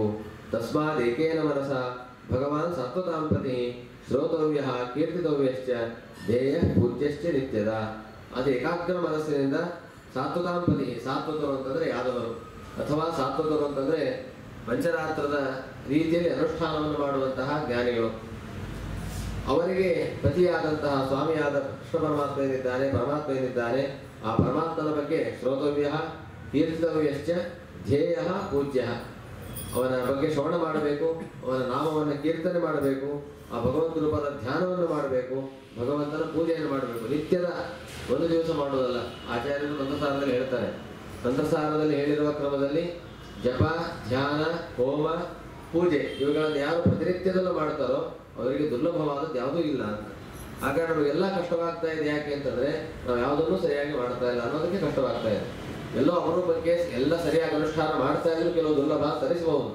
ಅದು ಅನೇಕ ಕಾರಣಗಳಿಂದ ಅವರವರ ಪ್ರಾರಬ್ಧಗಳು ಅಥವಾ ಅವರ ಸಾಧನೆ ಇನ್ನಷ್ಟು ಅಧಿಕವಾಗಬೇಕು ಅನ್ನೋ ಕಾರಣಕ್ಕೋಸ್ಕರ ನಿನ್ನೆ ಹೇಳಿದಂತೆ ದುರ್ಜನರಿಗೆ ಬಲ ಜಾಸ್ತಿ. ಯಾವಾಗಲೂ ಹಾಗೆ ದುರ್ಜನರಿಗೆ ಬಲ ಜಾಸ್ತಿ ಇದ್ದೇ ಇರುತ್ತೆ. ಅದು ಕಲಿಯುಗದಲ್ಲ, ಕೃತಯುಗದಲ್ಲೂ ಹಾಗೇ ಇದೆ. ಕೃತಿಯುಗದಲ್ಲಿ ಯಾವ ಹಿರಣ್ಯಕಶಿಪ ಯಾವ ಹಿರಣ್ಯಾಕ್ಷ ಅವರಿಗೆ ಎಂಥ ಬಲ ಇತ್ತು? ಮನುಷ್ಯನಾಗಿ ಹುಟ್ಟಿ ಬಂದು ಮನುಷ್ಯ ಲೋಕದಲ್ಲಿದ್ದರೂ ಕೂಡ ದೇವಲೋಕವನ್ನು ಒಳಗಾಡಿಸುವಷ್ಟು ಸಾಮರ್ಥ್ಯ ಅವರಿಗಿತ್ತು. ಅದು ಭಗವಂತ ವಿಶೇಷವಾಗಿ ಹಾಗೆ ಮಾಡ್ತಾನೆ. ಕಲಿಯುಗದಲ್ಲಿ ಅಂಥವರೇ ಜಾಸ್ತಿ ಇರ್ತಾರೆ. ಹಾಗಾಗಿ ಅವರ ಮಧ್ಯದಲ್ಲಿ ದೃಢವಾಗಿ ನಿಂತು ಸಂಪಾದನೆ ಮಾಡಬೇಕು, ನಮ್ಮ ದಾರ್ಢ್ಯವನ್ನು ಸಂಪಾದನೆ ಮಾಡಬೇಕು ಅನ್ನೋದಕ್ಕೋಸ್ಕರ ಪರಮಾತ್ಮ ಈ ರೀತಿಯಾಗಿ ಪರೀಕ್ಷೆಗಳನ್ನು ಮಾಡ್ತಾನೆ. ಅದರಲ್ಲಿ ನಾವು ಉತ್ತೀರ್ಣರಾಗುವ ಕಡೆ ಗಮನವನ್ನು ಕೊಡಬೇಕು. ಈ ರೀತಿ ಭಗವಂತನ ಧ್ಯಾನವನ್ನು ಮಾಡೋದ್ರಿಂದ ಏನಾಗತ್ತೆ? ಅನೇಕ ಪ್ರಯೋಜನಗಳು. ಕರ್ಮದಲ್ಲಿ ಶುದ್ಧಿ ಬರುತ್ತೆ, ಭಗವಂತನ ಪ್ರಸಾದವಾಗತ್ತೆ, ಜ್ಞಾನ ವೈರಾಗ್ಯ ಭಕ್ತಿಗಳು ಬರುತ್ತೆ. ಇದರ ಜೊತೆಗೆ ಯದನುಧ್ಯಾಯಿನೋ ಯುಕ್ತಾ ಕರ್ಮಗ್ರಂಥಿ ನಿಬಂಧನಂ ಚಿಂದಂತಿ ಕೋವಿದಾಸ್ತಸ್ಯ ಕೋನ ಕುರ್ಯಾತ್ ಕಥಾರತಿಂ. ಯಾವ ಪರಮಾತ್ಮನ ಸ್ವರೂಪದ ಗುಣಗಳ ಬಗ್ಗೆ ವಿಶೇಷವಾದ ಧ್ಯಾನವನ್ನು ಮಾಡ್ತಾ ಇರುವಂತಹ ಸಜ್ಜನರು ಜೀವನವನ್ನು ನಡೆಸ್ತಾ ಇರ್ತಾರೋ ಅವರು ಕರ್ಮದ ಬಂಧನವನ್ನು ಬಿಡಿಸಿಕೊಳ್ತಾರೆ. ಕರ್ಮ ಗ್ರಂಥಿ ನಿಬಂಧನ, ಇದು ಕರ್ಮ ಬಂಧನ ಅಂತ ಅನ್ನೋದು ಭಾರಿ ವಿಚಿತ್ರ. ಅದ್ರ ಬಗ್ಗೆ ಎಷ್ಟು ಹೇಳಿದ್ರು ಅಷ್ಟೇ. ಅದರಿಂದ ಬಂಧನ ಬಿಡುಗಡೆಯಾಗಿ ಸಾಧ್ಯವೇ ಇಲ್ಲ. ಅದು ಕೆಸರನ್ನ ತೊಳಿತಾ ಇರುವ ರೀತಿಯಲ್ಲಿ ನಡೀತಾ ಇರುತ್ತೆ. ಆ ಕರ್ಮದ ಬಂಧನವನ್ನು ಬಿಡಿಸ್ಕೊಳ್ಬೇಕು ಅಂತಂದ್ರೆ ಅದಕ್ಕೆ ಬೇರೆ ದಾರಿ ಇಲ್ಲ. ಭಗವಂತನ ಧ್ಯಾನವೇ ಆ ಕರ್ಮ ಬಂಧನದ ಬಿಡುಗಡೆಗೆ ದಾರಿ. ನಾವು ಅಂದ್ಕೊಂಡಿರ್ತೀವಿ ಒಳ್ಳೆ ಕೆಲಸ ಮಾಡಿರ್ತೀವಿ, ಆ ಒಳ್ಳೆ ಕೆಲಸ ನಮಗೇನು ತೊಂದರೆ ಆಗೋದಿಲ್ಲ ಅಂತ. ಅದು ಒಳ್ಳೆಯದಿಲ್ಲ ಕೆಟ್ಟದಿಲ್ಲ. ಆಚಾರ್ಯರು ವೇದವ್ಯಾಸದೇವರು ಹೇಳ್ತಾರೆ, ಪುಣ್ಯವು ಕೂಡ ಬಂಧಕವಾಗತ್ತಂತೆ ಕೆಲವು ಬಾರಿ. ಪಾಪ ಬಂಧಕವಾಗತ್ತೆ ಸರಿನೇ ಸರಿ, ಪುಣ್ಯವು ಕೂಡ ನಮಗೆ ಬಂಧಕವಾಗತ್ತೆ ಅಂತ ಹೇಳ್ತಾರೆ. ಎಷ್ಟೋ ಜೀವನದಲ್ಲಿ ಆ ಥರ ಬರ್ತಾ ಇರ್ತಾರೆ, ನಮಗೆ ಇಷ್ಟವಾದದ್ದೇ ಆದರೆ ನಮಗೆ ಬಂಧಕವಾಗಿಬಿಟ್ರೆ. ಅನೇಕ ಜನ ಚರಿತ್ರೆಯಲ್ಲಿ ಕೇಳ್ತೀವಿ, ಅವರು ಈ ಜೀವನದಲ್ಲಿ ತಮ್ಮ ಸಾಧನೆಯನ್ನು ಮುಗಿಸಿಕೊಂಡು ಮೋಕ್ಷಕ್ಕೆ ಹೋಗಬೇಕಾದ ಪ್ರಸಂಗದಲ್ಲಿ ಇರ್ತಾರೆ. ಆದರೆ ಅವರು ಅನುಭವಿಸಬೇಕಾದ ಪುಣ್ಯಗಳೇ ಜಾಸ್ತಿ ಇರುತ್ತೆ. ಹಾಗಾಗಿ ಅನುಭವಿಸಿಯೇ ಹೋಗಬೇಕು ಅವರು. ಇಂತಹ ಪ್ರಸಂಗ ಅದನ್ನು ಅನುಭವಿಸಿ ನಿಭಾಯಿಸ್ಕೊಳ್ತಾರೆ, ಆ ವಿಷಯ ಬೇರೆ. ಆದ್ದರಿಂದ ಇಷ್ಟ ಪುಣ್ಯ ಅನಿಷ್ಟ ಪುಣ್ಯ ಅಂತ ಇದೆ ಅಂತ ಆಚಾರ್ಯರು ತಿಳಿಸಿಕೊಡ್ತಾರೆ. ಅನಿಷ್ಟ ಪುಣ್ಯ ಅನ್ನೋದು ಬಂಧಕ್ಕಾಗತ್ತೆ, ಅದನ್ನು ಪರಿಹಾರ ಮಾಡ್ಕೊಳ್ಳೇಬೇಕು. ಅದು ಇಷ್ಟ ಪುಣ್ಯ ಮಾತ್ರ ತೊಂದರೆ ಆಗೋದಿಲ್ಲ. ಆದ್ದರಿಂದ ಈ ಕರ್ಮದ ಬಂಧನ ಅಂತ ಅನ್ನೋದು ಬಹಳ ಕೆಟ್ಟದ್ದು. ಅದನ್ನು ಬಿಡಿಸ್ಕೊಳ್ಳೋದೇ ದೊಡ್ಡ ಸಾಧನೆ. ಮೋಕ್ಷ ಅಂತಂದ್ರೆ ನಾವು ಬರೀ ಆನಂದ ಅನುಭವಿಸೋದು ಮಾತ್ರ ಮೋಕ್ಷ ಅಲ್ಲ. ಮೊದಲೇ ಹಂತದಲ್ಲಿ ಮೋಕ್ಷದ ಮೊದಲೇ ಹಂತ ಏನು ಅಂತಂದ್ರೆ ಕರ್ಮ ಬಂಧನವನ್ನು ಬಿಡಿಸಿಕೊಳ್ಳೋದೇ ಮೊದಲನೇ ಮೋಕ್ಷ. ಕರ್ಮಗಳ ಬಂಧನ ಇಲ್ಲ ಅನ್ನುವ ಪರಿಸ್ಥಿತಿ ಬಂತು ಅಂತ ಹೇಳಿದ್ರೆ ಅದು ಒಂದು ಮೋಕ್ಷದ ಭಾಗ ಅಂತಾರೆ. ಕರ್ಮಕ್ಷಯ ತಥೋತ್ಕ್ರಾಂತಿ ಮಾರ್ಗೋ ಭೋಗಶ್ಚತುಷ್ಟಯಂ ಬಲಂ ಮೋಕ್ಷ ಇದು ಪ್ರೋಕ್ತ ಅಂತ ಹೇಳ್ತಾರೆ ಇಲ್ಲಿ. ಆದ್ದರಿಂದ ಭಗವಂತನ ಧ್ಯಾನವನ್ನು ಮಾಡ್ತಾ ಜೀವನವನ್ನು ನಡೆಸುವಂಥವರು ಹಂತ ಹಂತವಾಗಿ ಕರ್ಮದ ಬಂಧನವನ್ನು ಬಿಡಿಸಿಕೊಳ್ಳುತ್ತಾ ಬರ್ತಾರೆ. ಆದ್ದರಿಂದಾಗಿ ಯಾರಿಗೆ ಕರ್ಮದ ಬಂಧನವನ್ನು ಬಿಡಿಸಿಕೊಳ್ಳಬೇಕು ಅಂತ ಅನ್ನುವ ಅಪೇಕ್ಷೆ ಇದೆ ಅವರು ಪರಮಾತ್ಮನ ಚರಿತ್ರೆಯನ್ನು ಕೇಳಲಿಕ್ಕೆ ಆಸಕ್ತಿಯನ್ನು ಹೊಂದದೇ ಇರೋದೇ ಇಲ್ಲ. ಪರಮಾತ್ಮನ ಚರಿತ್ರೆಯಲ್ಲಿ ಆಸಕ್ತರಾಗಿರ್ತಾರೆ. ಇದೆಲ್ಲ ಹೇಗೆ ಬರ್ಲಿಕ್ಕೆ ಸಾಧ್ಯ? ಕೇಳಲಿಕ್ಕೆ ತುಂಬಾ ಚೆನ್ನಾಗಿದೆ, ಆದರೆ ಇದು ಬರ್ಲಿಕ್ಕೆ ಹೇಗೆ ಸಾಧ್ಯ? ಭಗವಂತನ ಕಥೆಯನ್ನು ಕೇಳಬೇಕು ಅನ್ನೋ ಆಸಕ್ತಿ ಬರಬೇಕು, ಭಗವಂತನ ಬಗ್ಗೆ ತಿಳಿಬೇಕು ಅನ್ನೋ ಆಸಕ್ತಿ ಬರಬೇಕು. ಇವೆಲ್ಲ ಹೇಗೆ ಬರುತ್ತೆ ಅಂತಂದ್ರೆ ಅದಕ್ಕೂ ಮೊದಲ ಹಂತವನ್ನು ಹೇಳಿದ್ರೆ ಒಂದೊಂದು ಸ್ಟೆಪ್ ಬೈ ಸ್ಟೆಪ್ ಹೇಳ್ತಾ ಬರ್ತಾ ಇದ್ದಾರೆ. ಭಗವಂತನ ಪ್ರಸಾದ ಆಗಬೇಕು ಅಂತಂದ್ರೆ ಭಗವಂತನ ದರ್ಶನವಾಗಬೇಕು, ದರ್ಶನವಾಗಬೇಕು ಅಂತಂದ್ರೆ ಭಕ್ತಿಯೇ ಬೇಕು ಅಂತಂದ್ರೆ ಜ್ಞಾನ ವೈರಾಗ್ಯಗಳು, ಅದಾಗಬೇಕು ಅಂತಂದ್ರೆ ಧರ್ಮಾನುಷ್ಠಾನಕ್ಕೆ ಬೇಕಾದದ್ದು ಮತ್ತೆ ಭಗವಂತನ ಅನುಗ್ರಹ, ಅದಕ್ಕೆ ಬೇಕಾದ ರೀತಿಯಲ್ಲಿ ಭಗವಂತನ ಧ್ಯಾನ ಜಪ ಇತ್ಯಾದಿಗಳು. ಅದೆಲ್ಲ ಮಾಡಬೇಕು ಅಂತಂದ್ರೆ ಭಗವಂತನ ಕಥಾಶ್ರವಣದಲ್ಲಿ ಆಸಕ್ತಿ ಬರಬೇಕು. ಆ ಆಸಕ್ತಿ ಬರೋದು ಹೇಗೆ? ಅದಕ್ಕೆ ಕಾರಣವನ್ನು ಕೊಡ್ತಾರೆ. ಶುಶ್ರೂಷೋ ಶ್ರದ್ಧಾನಸ್ಯ ವಾಸುದೇವ ಕಥಾರತಿ ಸ್ಯಾನ್ಮಹತ್ ಸೇಮಯ ವಿಪ್ರಾಹ ಪುಣ್ಯತೀರ್ಥ ನಿಷೇವಣ. ಭಗವಂತನ ಚರಿತ್ರೆಯನ್ನು ಕೇಳಬೇಕು ಅಂತ ಅಪೇಕ್ಷೆ ಆಗಿದೆ ಅಂತಂದ್ರೆ ಅಪೇಕ್ಷೆ ಆಗೋದು ಬೇರೆ, ಆಸಕ್ತಿ ಬರೋದು ಸ್ವಲ್ಪ ವ್ಯತ್ಯಾಸ ಇದೆ. ಅದೆಷ್ಟು ಕೇಳಿದ್ರು ಸಾಕಾಗೋದಿಲ್ಲ, ಕೇಳ್ತಾನೆ ಇರಬೇಕು ಅನ್ನೋ ದೃಢವಾದ ಆಸಕ್ತಿ ಬರುವಂತಹದ್ದು. ಅದು ರತಿ, ಅದರಲ್ಲೇ ಅಭಿರುಚಿ, ಅದರ ಬಿಟ್ಟು ಬೇರೆ ಮಾಡೋದೇ ಇಲ್ಲ ಅಂತ. ಈಗ ತುಂಬಾ ಬಲವಂತವಾಗಿ ಹೇಳ್ತಾ ಇರ್ತಾರೆ, ದೇವರ ಉಪನ್ಯಾಸ ಕೇಳಲೇಬೇಕು, ಪ್ರವಚನ ಕೇಳಲೇಬೇಕು ಅಂತ. ಕೇಳಬೇಕು ಅನ್ನೋ ಅಪೇಕ್ಷೆ ಆಯಿತು. ರತಿ ಬರೋದು ಅಂತಂದ್ರೆ ಅದರಲ್ಲೇ ತನ್ಮಯತೆಯಿಂದ ಕೇಳುವಂತಹ ಅಪೇಕ್ಷೆ ಬರುವಂತಹದ್ದು. ಅದನ್ನು ಕೇಳಿದ್ರೆ ನಾವು ಬೇರೆ ಕೆಲಸ ಮಾಡೋದೇ ಇಲ್ಲ ಅನ್ನೋಷ್ಟು ಆಸಕ್ತಿ ಬರೋದು. ಆ ಹಂತ ತಲುಪಬೇಕು. ಯಾರಿಗೆ ಬರುತ್ತೆ ಅಂತಂದ್ರೆ ಭಗವಂತನಲ್ಲಿ ಶ್ರದ್ಧೆ ಇರಬೇಕು, ಗುರು ಶುಶ್ರೂಷೆಯನ್ನು ಮಾಡಬೇಕು. ಮೊದಲ ಹಂತವೇ ಗುರು ಶುಶ್ರೂಷೆ. ಜ್ಞಾನಿಗಳೇನಿರ್ತಾರೆ ಆ ಜ್ಞಾನಿಗಳ ಸೇವೆಯನ್ನು ಮಾಡಬೇಕು. ನಾರದರ ಚರಿತ್ರೆ ನಾವು ಮುಂದೆ ಕೇಳ್ತೀವಿ ಆ ಅಂಶವನ್ನ. ಆ ಜ್ಞಾನಿಗಳ ಸೇವೆಯನ್ನು ಮಾಡಿದ್ದರಿಂದಾಗಿ ಆ ನಾರದರಿಗೆ ಪೂರ್ವಜನ್ಮದಲ್ಲಿ ಅಂತಹ ಉತ್ತಮವಾದ ಭಗವಂತನಲ್ಲಿ ಆಸಕ್ತಿ ಮೂಡಿತು ಅಂತ ಹೇಳ್ತಾರೆ. ಆ ಗುರು ಶುಶ್ರೂಷೆ, ಭಗವಂತನಲ್ಲಿ ಶ್ರದ್ಧೆ, ಮಹತ್ ಸೇವೆಯ ದೊಡ್ಡವರ ಸೇವೆಯನ್ನು ಮಾಡಬೇಕು. ಗಂಗಾದಿ ಪುಣ್ಯತೀರ್ಥ ನಿಷೇವಣ, ಗಂಗಾದಿ ತೀರ್ಥಗಳಲ್ಲಿ ಯಾತ್ರೆ ಮಾಡಬೇಕಂತೆ. ಯಾಕೆ ಯಾತ್ರೆ ಮಾಡಬೇಕು ಅಂತಂದ್ರೆ ಆ ಗಂಗಾದಿ ತೀರ್ಥಗಳಲ್ಲಿ ಭಗವಂತನ ವಿಶೇಷವಾದ ವಿಭೂತಿ ರೂಪ ಇದೆ. ಕ್ಷೇತ್ರಗಳಲ್ಲಿ, ತೀರ್ಥಗಳಲ್ಲಿ ಅವುಗಳ ಸಂಪರ್ಕದಿಂದಾಗಿ ಆ ಭಗವಂತನ ಪ್ರಜ್ಞೆ ನಮ್ಮಲ್ಲಿ ಜಾಗೃತವಾಗುತ್ತೆ. ಜೊತೆಗೆ ಆ ಪುಣ್ಯತೀರ್ಥಗಳಲ್ಲಿ, ಪುಣ್ಯಕ್ಷೇತ್ರಗಳಲ್ಲಿ ಅನೇಕ ಜನ ಸಾಧು ಸಜ್ಜನರು ವಾಸವಾಗಿರ್ತಾರೆ. ಅವರನ್ನು ನೋಡಿ ಅವರ ಮಧ್ಯದಲ್ಲಿ ನಾವು ಬದುಕಿದಾಗ ಆ ಒಂದು ಕ್ಷಣಕಾಲ ಅವರ ಒಂದು ಅನುಭವ ನಮಗೆ ಬರಲಿಕ್ಕೆ ಸಾಧ್ಯವಾಗುತ್ತೆ. ಅವರ ವಾತಾವರಣದಲ್ಲಿ ಯಾವ ರೀತಿಯಾದ ನೆಮ್ಮದಿ ಇದೆ, ಎಷ್ಟು ಆನಂದ ಇದೆ, ಎಷ್ಟು ಸಾಧನೆ ಇದೆ ಅಂತ ಅನಿಸಿದಾಗ ನಾವು ಹೀಗೆ ಬದುಕಬೇಕಲ್ಲ ಅಂತ ನಮಗೊಂದು ದಾರಿ ಕಾಣುತ್ತೆ. ಅಂಥವ್ರ ಜೊತೆ ಮಾತನಾಡಿ ಅಂಥವರಿಂದ ಉಪದೇಶವನ್ನು ಪಡೆದುಕೊಂಡು ನಾವು ಒಂದು ಉತ್ತಮವಾದ ದಾರಿಯನ್ನು ಕಾಣಲಿಕ್ಕೆ ಸಾಧ್ಯವಾಗುತ್ತೆ. ಒಬ್ಬೊಬ್ಬರಿಗೆ ಒಂದೊಂದು ರೀತಿಯಲ್ಲಿ ಪ್ರೇರಣೆಗಳು ಸಿಗಲಿಕ್ಕೆ ಸಾಧ್ಯ ಇದೆ. ಆದ್ದರಿಂದ ತೀರ್ಥಯಾತ್ರೆಯನ್ನು ಮಾಡಬೇಕು, ದೊಡ್ಡವರ ಸೇವೆಯನ್ನು ಮಾಡಬೇಕು, ಭಗವಂತನಲ್ಲಿ ಶ್ರದ್ಧೆಯನ್ನು ಉಳಿಸಿಕೊಳ್ಳಬೇಕು, ಭಗವಂತನ ಚರಿತ್ರೆಯನ್ನು ಕೇಳಬೇಕು ಅಂತ ನಾವು ಅಪೇಕ್ಷೆಯನ್ನು ಇಟ್ಕೊಳ್ಬೇಕು. ಈ 4 ಕೆಲಸಗಳನ್ನು ನಿರಂತರವಾಗಿ ಮಾಡ್ತಾ ಇದ್ರೆ ಒಂದು ಬಾರಿ ಕೇಳಿದ್ರೆ ಕೇಳಿ ಅಂತ ತರಿಸ್ಬಿಡುತ್ತೆ. ಅದಕ್ಕೆ ಸಜ್ಜನರ ಸಂಘಕ್ಕೆ ಹೋಗಿಬಿಡ್ಬೇಕು. ಆ ಸಜ್ಜನರ ಸಂಘದಲ್ಲೇ ನಾವು ಬದುಕುವಾಗ ಬೇಕೋ ಬೇಡವೋ ಆ ಎಲ್ಲ ಸತ್ಕರ್ಮಗಳನ್ನು ಅದು ನಮ್ಮಿಂದ ಮಾಡಿಸ್ತಾ ಇರುತ್ತೆ. ಆ ಸಜ್ಜನರ ಸಂಘ ಅದು ಮಾಡಿಸಿ ನಮಗೊಂದು ಅಭ್ಯಾಸವಾಗಲಿಕ್ಕೆ ಕಾರಣವಾಗುತ್ತೆ. ಅದರಿಂದಾಗಿ ನಮಗೂ ಒಂದು ಹಂತದಲ್ಲಿ ಆ ಮನಸ್ಸಿನಲ್ಲಿ ಆ ಭಾವನೆ ಬರಲಿಕ್ಕೆ ಸಾಧ್ಯ ಇದೆ.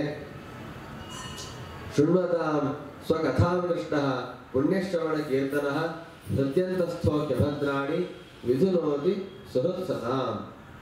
ಆ ಪರಮಾತ್ಮ ತನ್ನ ಚರಿತ್ರೆಯನ್ನು ಯಾರು ಕೇಳ್ತಿರ್ತಾರೋ ಅವರ ಮನಸ್ಸಿನಲ್ಲಿರುವ ಎಲ್ಲ ಅಭದ್ರಗಳನ್ನ, ಎಲ್ಲ ಕ್ಲೇಶಗಳನ್ನು ಕೂಡ ಪರಿಹಾರ ಮಾಡ್ತಾ ಬರ್ತಾನಂತ. ಹೃದ್ಯಂತಸ್ಥಃ ಅಭದ್ರಾಣಿ ವಿಧುನೋತಿ ಸತಾಂ ಸುಹೃತ್. ಸಜ್ಜನರಿಗೆ ತುಂಬಾ ಪ್ರೀತಿ ಪಾತ್ರ, ಸಜ್ಜನರ ಹಿತೈಷಿಯ ಪರಮಾತ್ಮ. ಅವರ ಹೃದಯದಲ್ಲಿರುವ ಎಲ್ಲ ಕ್ಲೇಶಗಳನ್ನ, ಸಮಸ್ಯೆಗಳನ್ನ, ಪಾಪಗಳನ್ನ ಪರಿಹಾರ ಮಾಡ್ತಾ ಬರ್ತಾನೆ. ನಷ್ಟಪ್ರಾಯೇಷು ಅಭದ್ರೇಷು ನಿತ್ಯಂ ಭಾಗವತ ಸೇವೆಯ ಭಗವತ್ಯುತ್ತಮ ಶ್ಲೋಕೆ ಭಕ್ತಿರ್ಭವತಿ ನೈಷ್ಠಿಕಿ. ನಮ್ಮ ಮನಸ್ಸು ಆತ್ಮನಲ್ಲಿರುವಂತಹ ಪಾಪಗಳ ನಾಶವಾಗ್ತಾ ಬಂದಂತೆ ಹಂತ ಹಂತವಾಗಿ ಭಕ್ತಿ ಅಭಿವೃದ್ಧಿ ಆಗಲಿಕ್ಕೆ ಪ್ರಾರಂಭವಾಗುತ್ತೆ. ಆಚಾರ್ಯರು ಕೃಷ್ಣಾಮೃತ ಮಹಾರಾಜರಲ್ಲಿ ಹೇಳ್ತಾರೆ, ನಹ್ಯ ಪುಣ್ಯವತಾಂ ಲೋಕೆ ಮೂಢಾನಾಂ ಕುಟಿಲಾತ್ಮನಾಂ ಭಕ್ತಿರ್ಭವತಿ ಗೋವಿಂದೇ ಸ್ಮರಣಂ ಕೀರ್ತನಂ ತಥಾ. ಯಾರಿಗೆ ಪುಣ್ಯ ಇದೆ ಅವರಿಗೆ ಮಾತ್ರ ಭಗವಂತನಲ್ಲಿ ಭಕ್ತಿ ಪ್ರಚೋದನೆ ಆಗತ್ತೆ. ಯಾರಿಗೆ ಭಗವಂತನಲ್ಲಿ ಭಕ್ತಿ ಇಲ್ಲ, ಮತ್ತೆ ಯಾರಿಗೆ ಪುಣ್ಯ ಇಲ್ಲ, ಪಾಪವೇ ತುಂಬಿಕೊಂಡಿದೆ, ಅವರಿಗೆ ಭಗವಂತನಲ್ಲಿ ಭಕ್ತಿಯೂ ಬರೋದಿಲ್ಲ, ಭಗವಂತನ ಸ್ಮರಣೆಯೂ ಬರೋದಿಲ್ಲ, ಭಗವಂತನ ನಾಮೋಚ್ಚಾರಣೆ ಮಾಡಲಿಕ್ಕೆ ಮನಸ್ಸು ಬರೋದಿಲ್ಲ. ಎಷ್ಟೋ ಜನ ನಾವು ನೋಡ್ತಾ ಇರ್ತೇವೆ. ನಮ್ಮ ಊಟದಲ್ಲಿ ಕೂತಾಗ ಅಕ್ಕಪಕ್ಕ ಇರೋರು ಯಾರು ಕೆಲವರು ಸಂಸ್ಕಾರ ಇರುವಂಥವ್ರು ಗೋವಿಂದ ಸ್ಮರಣೆಯನ್ನು ಮಾಡ್ತಿರ್ತಾರೆ. ಗೋವಿಂದ ಗೋವಿಂದ ಗೋವಿಂದ ಅಂತಾರೆ, ಅನಿರುದ್ಧ ಪ್ರಕೃತ ಸಂಕರ್ಷಣ ವಾಸುದೇವ ಅಂತಾರೆ, ಏನೋ ಒಂದು ನಾವು ಸ್ಮರಣೆ ಮಾಡ್ತಿರ್ತಾರೆ. ಕೆಲವರು ಹಾಡು ಹೇಳ್ತಾರೆ, ಶ್ಲೋಕ ಹೇಳ್ತಾರೆ, ಏನೋ ಮಾಡ್ತಾರೆ. ನಾವು ಮಾತ್ರ ಶ್ರೀಮದ್ ಗಾಂಭೀರ್ಯದಿಂದ ಕೊಟ್ಟಿರ್ತೀವಿ, ಹೇಳೋ ಹಾಗಿಲ್ಲ ಅಂತ. ಅವ್ರು ಕೆಲವೊಂದ್ಸರಿ ಹೇಳ್ತಾರೆ ಗೋವಿಂದ ನಾಮಸ್ಮರಣೆ ಮಾಡಿ, ಹರಿನಾಮಸ್ಮರಣೆ ಮಾಡಿ ಅಂತ ಹೇಳ್ತಾರೆ. ಆದರೂ ಕೂಡ ನೀನು ಜೋರಾಗಿ ಮಾಡಿದ್ರೆ ಮಾತ್ರ ಹರಿನಾಮಸ್ಮರಣೆಯ ಮನಸ್ಸಲ್ಲಿ ಮಾಡ್ಕೊಳ್ತೀವಿ. ಏನು ಮನಸ್ಸಲ್ಲಿ ಮಾಡ್ತಿರ್ತಾರೆ, ಮನಸ್ಸಲ್ಲಿ ಹರಿನಾಮಸ್ಮರಣೆ ಮಾಡ್ತಾ ಇದ್ವಿ, ಪ್ರಶ್ನೆ ಬರೋದಿಲ್ಲ. ಹೇಳುವಂತ ಹೇಳಿಬಿಡ್ತಾರೆ, ಮನಸ್ಸಲ್ಲೂ ಮಾಡೋದಿಲ್ಲ. ಅದೊಂದು ಡಿಗ್ನಿಟಿ, ಅದೊಂದು ಗಾಂಭೀರ್ಯ ಅಂತ ಅಂದುಕೊಂಡು ಬಿಡ್ತಾರೆ. ದೇವರ ವಿಷಯದಲ್ಲಿ ಇಂಥ ನಾಚಿಕೆಗಳೇನು ಪ್ರಯೋಜನ ಇಲ್ಲ, ಯಾವ ರೀತಿಯ ಪ್ರಯೋಜನವೂ ಅಲ್ಲ. ಇದೆಲ್ಲ ಯಾಕೆ ಹೀಗಾಗತ್ತೆ ಅಂತಂದ್ರೆ ಆ ಭಗವಂತನ ನಾಮ ಕೀರ್ತನೆಯನ್ನ ಉಚ್ಚವಾಗಿ ಮಾಡಬೇಕು ಅಂತನ್ನುವ ಪ್ರೇರಣೆ ಬರೋದಿಲ್ಲ. ಯಾಕೆ ಅಂದ್ರೆ ನಷ್ಟ ಪಾಪ ನಮ್ಮಲ್ಲಿದೆ. ಅದು ಹೋಗಬೇಕು ಅಂತಂದ್ರೆ ನಷ್ಟಪ್ರಾಯೇಷು ಅಭದ್ರೇಷು, ನಮ್ಮ ಹೃದಯದಲ್ಲಿರುವಂತಹ ಪಾಪಗಳು ಪರಿಹಾರವಾಗಬೇಕು. ಗಟ್ಟಿಯಾಗಿ ಹೇಳಬೇಕಂತೆ, ಹರೇ ನಮಃ ಇತ್ಯುಚ್ಚೈಹಿ, ಹರೇ ನಮಃ ಹರೇ ನಮಃ ಅಂತ ಗಟ್ಟಿಯಾಗಿ ಹೇಳ್ತಾ ಇರಬೇಕು. ಅದಕ್ಕೆ ತುಂಬಾ ಜನ ಅಭ್ಯಾಸ ಮಾಡ್ಕೊಳ್ತಾ ಇರ್ತಾರೆ. ಫೋನ್ ಮಾಡಿದಾಗ, ಯಾರು ಸಿಕ್ಕಾಗ ಹರೇ ನಮಃ ಅಂತ ಹೇಳೋದಂತ. ಒಂದ್ಸತಿ ನಾವು ಹೇಳ್ತೀವಿ, ಎರಡನೇ ಸತಿ ಸರಿಯಾಗಿ ಕೇಳಿಸಿದಾಗ ಮತ್ತೆ ಹಲವಾರು ಬರಲೇಬೇಕದು. ಅಷ್ಟು ದುರಭ್ಯಾಸ ಅದು. ಎರಡನೇ ಸತಿ ಹೇಳಿಕ್ಕೆ ಸಂಕೋಚ ಆಗಿಬಿಡುತ್ತೆ. ಯಾರು ಹೊರಗಿನವ್ರು ಫೋನ್ ಮಾಡ್ತಾರೆ, ಫೋನ್ ಮಾಡಿದಾಗ ಸಂಕೋಚಗೆ ನಾವು ಹರೇ ಅಂದ್ಬಿಟ್ಟು ಹೊರಗೆ ಅನ್ಕೊಂಡ್ಬಿಡ್ತಾರೆ. ನಮ್ಮವ್ರ ಹತ್ರ ಮಾತಾಡ್ಬೇಕಾದ್ರೆ ಹೇಳೋಣ, ಬೇರೆಯವ್ರ ಹತ್ರ ಮಾತಾಡ್ಬೇಕಾದ್ರೆ ಹಲೋ ನೋಡೋಣ ಅಂತ. ಯಾಕೆ ಸಂಕೋಚ ಆಗಿ ಮಾಡ್ಕೊಳ್ಬೇಕು? ಹೊರಗೆ ಎಷ್ಟೋ ಜನ ನೋಡ್ತಿರ್ತೀವಿ, ಮೈಸೂರಲ್ಲೆಲ್ಲ ಕೆಲವ್ರು ನೋಡಿದ್ರೆ ಫೋನ್ ಮಾಡಿದ್ರೆ ಜೈ ಗುರುದತ್ತ ಅಂತಾರೆ. ಇನ್ನೊಬ್ರು ಇನ್ನೊಂದು ಜನ ಹೇಳ್ತಿರ್ತಾರೆ. ಅವರಿಗೆಲ್ಲ ಅಷ್ಟು ದೀಕ್ಷೆ ಇದೆ, ಅವರೆಲ್ಲ ಬದುಕ್ತಾ ಇರ್ತಾರೆ ಜೀವನದಲ್ಲಿ. ನಮಗೇನಾಗಬೇಕಾಗಿದೆ ದಾರಿ.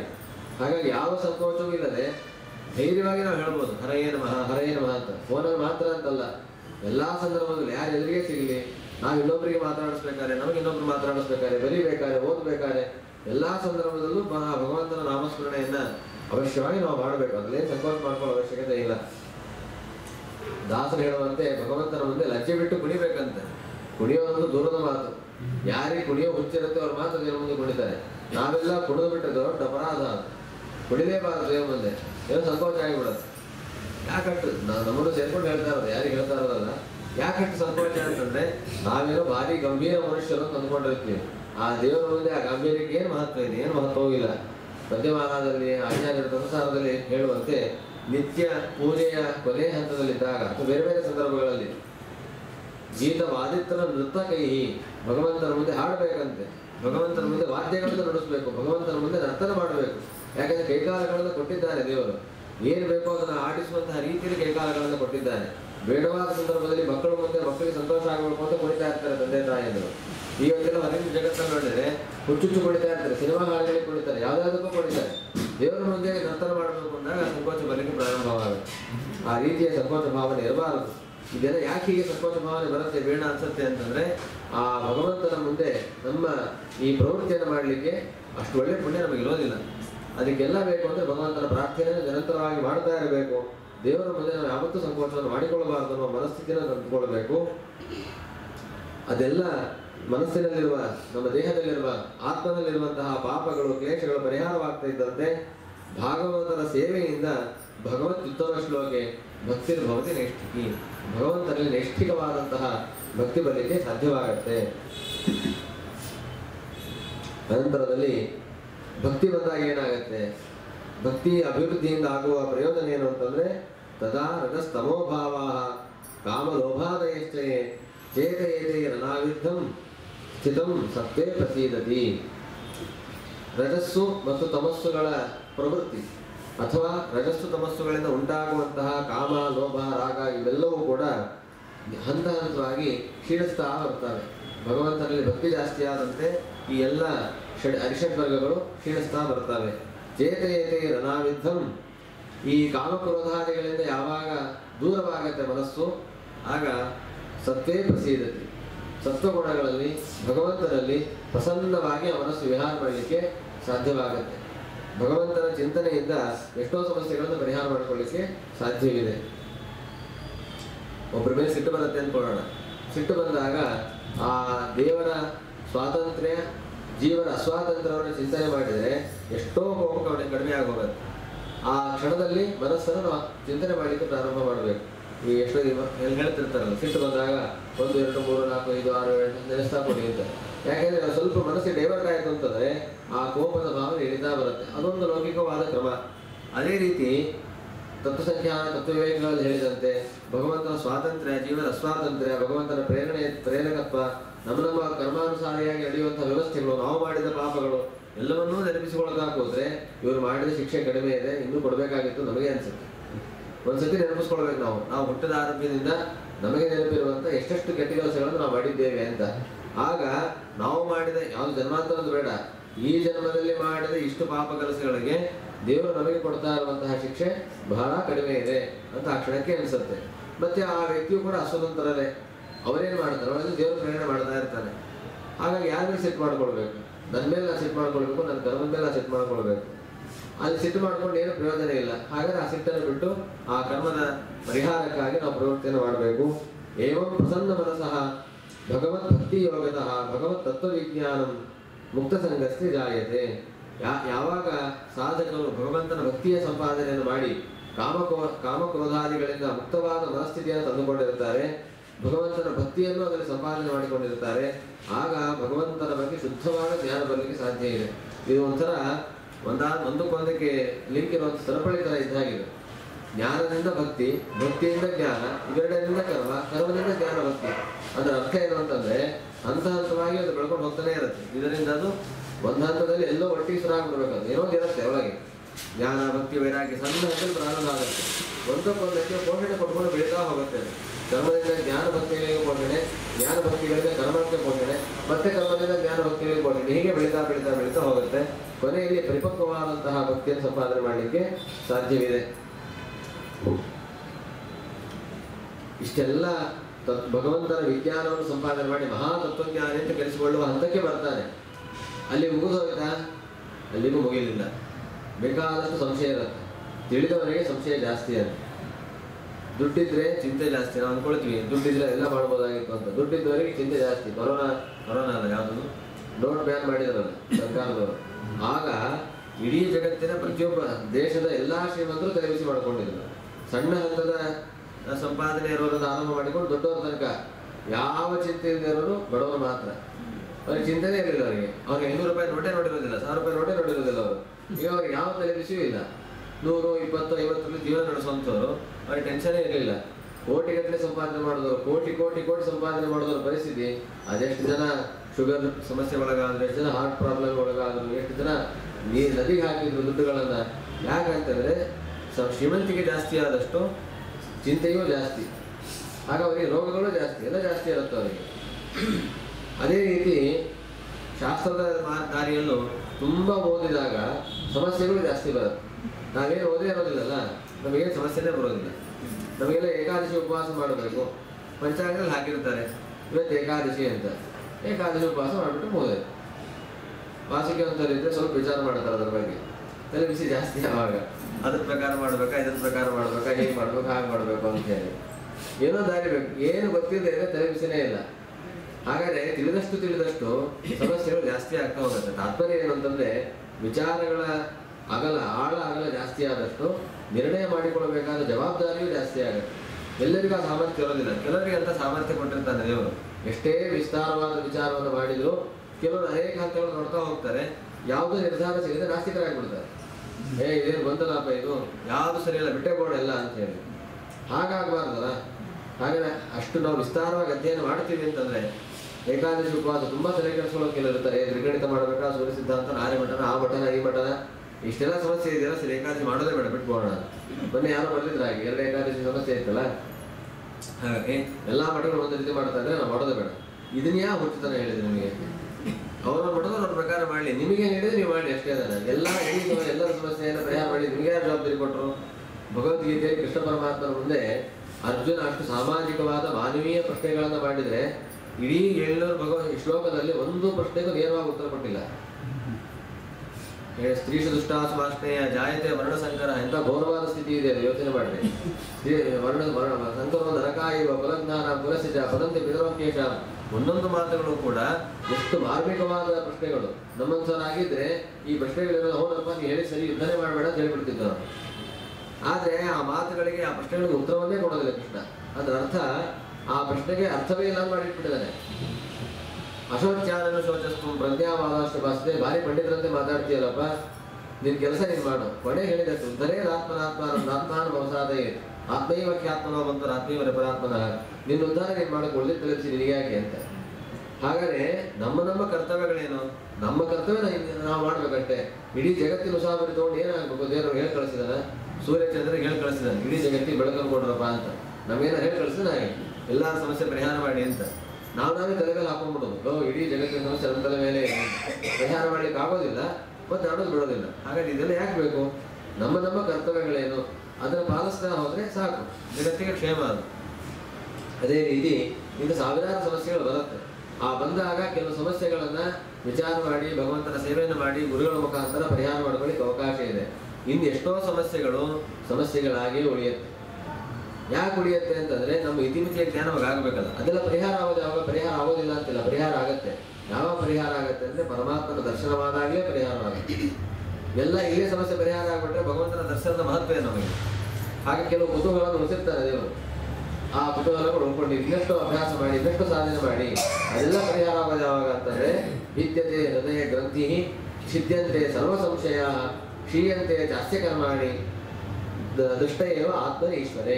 ಆ ಸ್ವಾಮಿಯಾದ ಪರಮಾತ್ಮನ ದರ್ಶನ ನಮಗಾದಾಗ ಧರ್ಮಬಂಧನವೂ ಬಿಡುಗಡೆಯಾಗುತ್ತೆ, ಎಲ್ಲ ಸಂಶಯಗಳು ಪರಿಹಾರವಾಗುತ್ತೆ. ಈಗ ಜ್ಞಾನಾನಂದಮಯ ಅಂತೀವಿ ನಾವು. ಎಷ್ಟೇ ಜ್ಞಾನಾನಂದಮಯ ಅಂತ ಹೇಳಿದ್ರು, ಎಷ್ಟೇ ದೃಷ್ಟಾಂತ ಓದಿದ್ರು, ಆ ಜ್ಞಾನಾನಂದಮಯ ಅಂತ ಅನುಭವಿಸೋದು ಹೇಗೆ ಗೊತ್ತಿಲ್ಲ. ಅನುಭವಿಸಬೇಕು, ನೋಡ್ಲೇಬೇಕದನ್ನ. ನಾವೆಷ್ಟೇ ಬಾಯಿಂದ ಇದು ಸಿಹಿ ಸಿಹಿ ಸಿಹಿಯಾಗಿರುತ್ತೆ ತಿಂದರೆ ಬಾಯಿನ ಎಷ್ಟು ಹೇಳಿದ್ರು ಅದಷ್ಟೇ, ತಿಂದಾಗಲೇ ಆ ಸಿಹಿ ಅನುಭವ ಆಗೋದು. ಹಾಗೆ ಆ ಭಗವಂತನ ಜ್ಞಾನಾನಂದಮಯತ್ವ, ಆ ಭಗವಂತನ ಅಣೋರಣೀಯಸ್ವ ಮಹತೋ ಮಹೀಯಸ್ವ ಇವೆಲ್ಲ ನಮಗೆ ಗೊತ್ತಾಗಬೇಕು ಅಂತಂದರೆ ಇಂಥ ಅನೇಕ ಸಾವಿರಾರು ವಿಚಾರಗಳು ಅವೆಲ್ಲವೂ ಕೂಡ ಭಗವಂತನ ದರ್ಶನವಾದಾಗಲೇ ಪರಿಹಾರವಾಗುತ್ತೆ. ನಮ್ಮ ಹೃದಯದ ಗ್ರಂಥಿ, ಲಿಂಗದೇಹದ ಭಂಗ ಇವೆಲ್ಲವೂ ಭಗವಂತನ ಅಪರೋಕ್ಷ ಜ್ಞಾನದಿಂದಲೇ ಪರಿಹಾರವಾಗುವಂತಹ ವಿಚಾರಗಳು. ಹಾಗಾಗಿ ಪ್ರಾರಂಭದ ಹಂತದಲ್ಲ, ತುಂಬ ಉನ್ನತ ಹಂತದಲ್ಲಿ ಬರುವ ಅನೇಕ ಪ್ರಶ್ನೆಗಳಿಗೆ ಇಲ್ಲೇ ಇವತ್ತಿನ ತುಂಬ ಜನ ಪ್ರಶ್ನೆ ಕೇಳ್ತಿರ್ತಾರೆ. ಅದು ವಿಷ್ಣು ಕುರ್ಮ ಹೇಗಿರುತ್ತೆ, ವಿಷ್ಣು ಕುರ್ಮದ ವಾಯು ಕುರ್ಮ ಹೇಗಿರುತ್ತೆ, ಆ ಬಾಲಂಗ ಅದ್ಯಾಕೆ ಬಂತು ಇದ್ಯಾಕೆ ಬಂತು ಇಂತಲೇ ಕೆಡಿಸ್ಕೊಂಡು ಇವತ್ತಿನ ವೈಜ್ಞಾನಿಕ ವ್ಯವಸ್ಥೆಯಲ್ಲಿ ಭಾರತ ಬಿಟ್ಟು ಬೇರೆ, ಈ ಜಗತ್ತನ್ನು ಬಿಟ್ಟು ಬೇರೆ ಲೋಕವೇ ಕಾಣೋದಿಲ್ಲ ಅವರಿಗೆ. ಆ ಸ್ಥಿತಿ ಇದೆ. ಅದನ್ನು ಇದು ಬಿಟ್ಟು 14 ಲೋಕದ ಕೆಳಗಿರುವ ವಿಷ್ಣು ಕುರ್ಮ ವಾಯು ಕುರ್ಮದ ಬಗ್ಗೆ ನಮ್ಮ ಅನುಭವದಿಂದ ವಿಚಾರ ಮಾಡಿದರೆ ಪ್ರಯೋಜನ ಇಲ್ಲ. ವಿಚಾರ ಮಾಡೋಣ. ಹೇಗೆ ವಿಚಾರ ಮಾಡಬೇಕು? ಶಾಸ್ತ್ರದಲ್ಲಿ ಹೇಳಿದಾರಲ್ಲ, ಶಾಸ್ತ್ರದಲ್ಲಿ ಹೇಳಿದ್ರೆ ಹೇಗೆ ಅರ್ಥ ಮಾಡ್ಕೊಳ್ಬೇಕು ಅನ್ನೋದು ವಿಚಾರ ಮಾಡಬೇಕೇ ಹೊರತು ಅದರ ಹೊರತಾಗಿ ನಮ್ಮ ಅನುಭವ, ಆ ನಮ್ಮ ಅನುಭವದ ಜೊತೆಗೆ ನಮ್ಮ ಯುಕ್ತಿಗಳು ಇಲ್ಲ. ಕೂರ್ಮವನ್ನು ನೋಡ್ತಾ ಇರ್ತೀವಿ, ಆ ಕೂರ್ಮದ ಬಾಲ ಎಷ್ಟು ಚಿಕ್ಕದಿರುತ್ತೆ, ಚಿಕ್ಕದ ಬಾಲ ಆದ್ಮೇಲೆ ಅದೆಷ್ಟು ದೊಡ್ಡದೇರಿಗೆ ಇರುತ್ತೆ. ಹಾಗಾಗಿ ಶೇಷದೇವರು ಹೇಳ್ತಾರ, ಸಾಸಿವೆ ಕಾಲಷ್ಟು ಬ್ರಹ್ಮಾಂಡ ಧಾರಣೆ ಮಾಡಿದ್ದಾರೆ, ಹಾಗಾದ್ರೆ ಉಳಿದ ಹೆಣ್ಣುಗಳ ಮೇಲೆ ಇಟ್ಟಿರ್ತಾರೆ. ಇಂತಾಗೇ ಕುತೂಹಲಗಳು. ಕುತೂಹಲ ಕೂಡ ತಪ್ಪಲ್ಲ, ಆದರೆ ಅವುಗಳನ್ನೇ ವಿಚಾರ ಮಾಡ್ಕೊಂಡು ಕೂತ್ರೆ ಏನು ಪ್ರಯೋಜನ ಇಲ್ಲ. ಒಂದು ವ್ಯವಸ್ಥೆ ನಡೀತಾ ಬಂದಿದೆ, ಅವನ್ನೆಲ್ಲ ನಾವು ನೋಡಿ ತಿಳಿದಾಗಲೇ ಅದ್ರ ಬಗ್ಗೆ ಸ್ಪಷ್ಟತೆ ಗೊತ್ತಾಗುವಂಥದ್ದು. ಈಗ ಅವುಗಳನ್ನೇ ವಿಚಾರ ಮಾಡಬೇಕು, ಶಾಸ್ತ್ರದ ದಾರಿಯಲ್ಲಿ ವಿಚಾರ ಮಾಡಬೇಕು ಹೊರತು ನೈಷಾತರ್ಕೇಣ ಮತಿರಾಪನೆಯ ಹೀಗೆಲ್ಲ ಸ್ಥಿತಿ ಇದೆ. ಆದ್ದರಿಂದ ಅಥೋ ವೈ ಕವಯೋ ನಿತ್ಯಂ ಭಕ್ತಿಂ ಪರಮಯಾಮುದ ವಾಸುದೇವೇ ಭಗವತಿ ಕುರ್ವಂತ್ಯಾತ್ಮ ಪ್ರಸಾದನಿ. ನಮ್ಮ ಮನಸ್ಸಿಗೆ, ನಮ್ಮ ಸ್ವರೂಪಕ್ಕೆ, ಅದರ ಅಂತರ್ಯಾಮಿಯಾದ ಪರಮಾತ್ಮನಿಗೆ ಸಂತೋಷವಾಗುವ ರೀತಿಯಲ್ಲಿರುವಂತಹದ್ದು ಒಂದೇ ಒಂದು ಅಂತಂದ್ರೆ ಅದು ಭಕ್ತಿ. ಆ ಭಕ್ತಿಯನ್ನು ನಾವು ಸಂಪಾದನೆ ಮಾಡಬೇಕು. ಜ್ಞಾನಿಗಳು ಆ ರೀತಿ ಸಂಪಾದನೆ ಮಾಡ್ತಾರೆ. ಸತ್ವಂ ರಜಸ್ತಮಯತಿ ಪ್ರಕೃತಿ ಗುಣಾಸ್ತೈ ಮುಕ್ತಃ ಯುಕ್ತಃ ಪರಃ ಪುರುಷ ಏಕ ಇಹಾಸ್ಯ ದಷ್ಟೇ ಸ್ಥಿತ್ಯಾದೈ ಹರಿವಿರಂಚ ಹರೇತಿ ಸಂವ್ಯಾಹ ಶ್ರೇಯಾಂಸಿ ತತ್ರ ಖಲು ಸತ್ವತನೋ ನೃಣಾಂಸ್ಯು. ಆ ಭಗವಂತ ಹೇಗಿದ್ದಾನೆ ಅಂತಂದ್ರೆ, ತಾನೇ ಹರಿ, ವಿರಿಂಚಿ, ರುದ್ರ ಈ ಮೂರು ರೂಪಗಳನ್ನು ತೆಗೆದುಕೊಳ್ತಾನೆ. ಅದರಲ್ಲಿ ಬ್ರಹ್ಮದೇವರಲ್ಲಿ ಬ್ರಹ್ಮರೂಪದಿಂದ ಇರ್ತಾನೆ, ರುದ್ರದೇವರಲ್ಲಿ ಶಿವರೂಪದಿಂದ ಇರ್ತಾನೆ, ನಾನು ಸ್ವಯಂ ಪರಮಾತ್ಮನಾಗಿರ್ತಾನೆ. ಇದ್ದೇನು ಮಾಡ್ತಾನೆ ಅಂತಂದ್ರೆ ಸ್ಥಿತ್ಯಾದಿಗಳನ್ನು ಮಾಡ್ತಾನೆ. ತಾನು ವಿಷ್ಣುವಾಗಿದ್ದು ರಕ್ಷಣೆಯನ್ನು ನೋಡಿಕೊಳ್ತಾನೆ. ಬ್ರಹ್ಮರೂಪದಲ್ಲಿ ಬ್ರಹ್ಮದೇವರಲ್ಲಿ ಬ್ರಹ್ಮರೂಪದಿಂದಿದ್ದು ಸೃಷ್ಟಿಯನ್ನು ಮಾಡ್ತಾನೆ.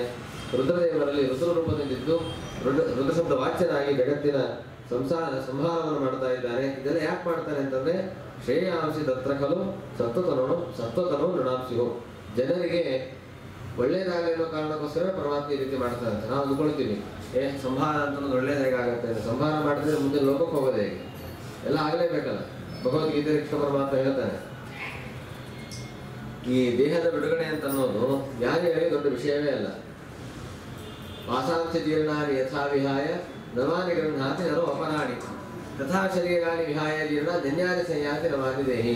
ಈ ನಾವು ಮಕ್ಕಳ ವ್ಯವಸ್ಥೆ ನೋಡ್ತಾ ಇರ್ತೀವಿ. ಆ ಮಕ್ಕಳು ಹಳೆಯ ಬಟ್ಟೆ ಜೀರ್ಣ ಆಗಿದೆ ಅಂತಂದ್ರೆ, ಮನಸ್ಸಾಗಿದೆ ಬೇಡ ಅಂತಂದ್ರೆ ಆ ಮಕ್ಕಳಿಗೆ ಅರ್ಥವೇ ಆಗೋದಿಲ್ಲ. ಅದು ನಮಗೆ ಅದೇನು ಹುಚ್ಚಾಟ ಆಡ್ತೇವೋ ಅಂತ ಅನಿಸ್ತಾ ಇರತ್ತೆ. ಅವ್ರಿಗೆ ಅದೇ ಸರ್ವಸ್ವ. ಆ ಹಳೆಯ ಬಟ್ಟೆ ಯಾಕಂದ್ರೆ ಭಾವನೆ ಬೆಳೆದು ಬಿಟ್ಟಿರತ್ತೆ, ಅದನ್ನ ಬಿಟ್ಟು ಬೇರೆ ಲೋಕವೇ ಹೋಗ್ಲಿಕ್ಕೆ ಕಾಣೋದಿಲ್ಲ. ಆಡ್ತಾ ಇರ್ತಾರೆ, ಹಠ ಮಾಡ್ತಾ ಇರ್ತಾರೆ. ನಾವು ಹಾಗೆ ಈ ದೇಹದ ಹೊರತಾಗಿ ನಮ್ಮ ಜೀವನವನ್ನೇ ನಾವು ಕಾಣೋದಿಲ್ಲ. ಹಾಗೆ ಈ ದೇಹವೇ ನಮಗೆ ಸರ್ವಸ್ವ ಅಂತ ಅನ್ಕೊಂಡು ಬದುಕ್ತಾ ಇರ್ತೀವಿ. ಮಕ್ಕಳಂತೆ ಹಠ ಮಾಡ್ತಾ ಇರ್ತೀವಿ. ಶಾಸ್ತ್ರದ ಹಿನ್ನೆಲೆಯಲ್ಲಿ ನಾವು ಅದರ ಮಹತ್ವವನ್ನು ಅರ್ಥ ಮಾಡಿಕೊಂಡಾಗ, ಅದರ ಸ್ಥಿತಿಗತಿಗಳನ್ನು ಅರ್ಥ ಮಾಡಿಕೊಂಡಾಗ ಆ ದುಃಖ ನಮಗಾಗೋದಿಲ್ಲ. ಅನೇಕ ಜನ ಉಪಾಸನೆ ಮಾಡುವ ರೀತಿ ಬೇರೆ ಬೇರೆ ರೀತಿಯಾಗಿದೆ.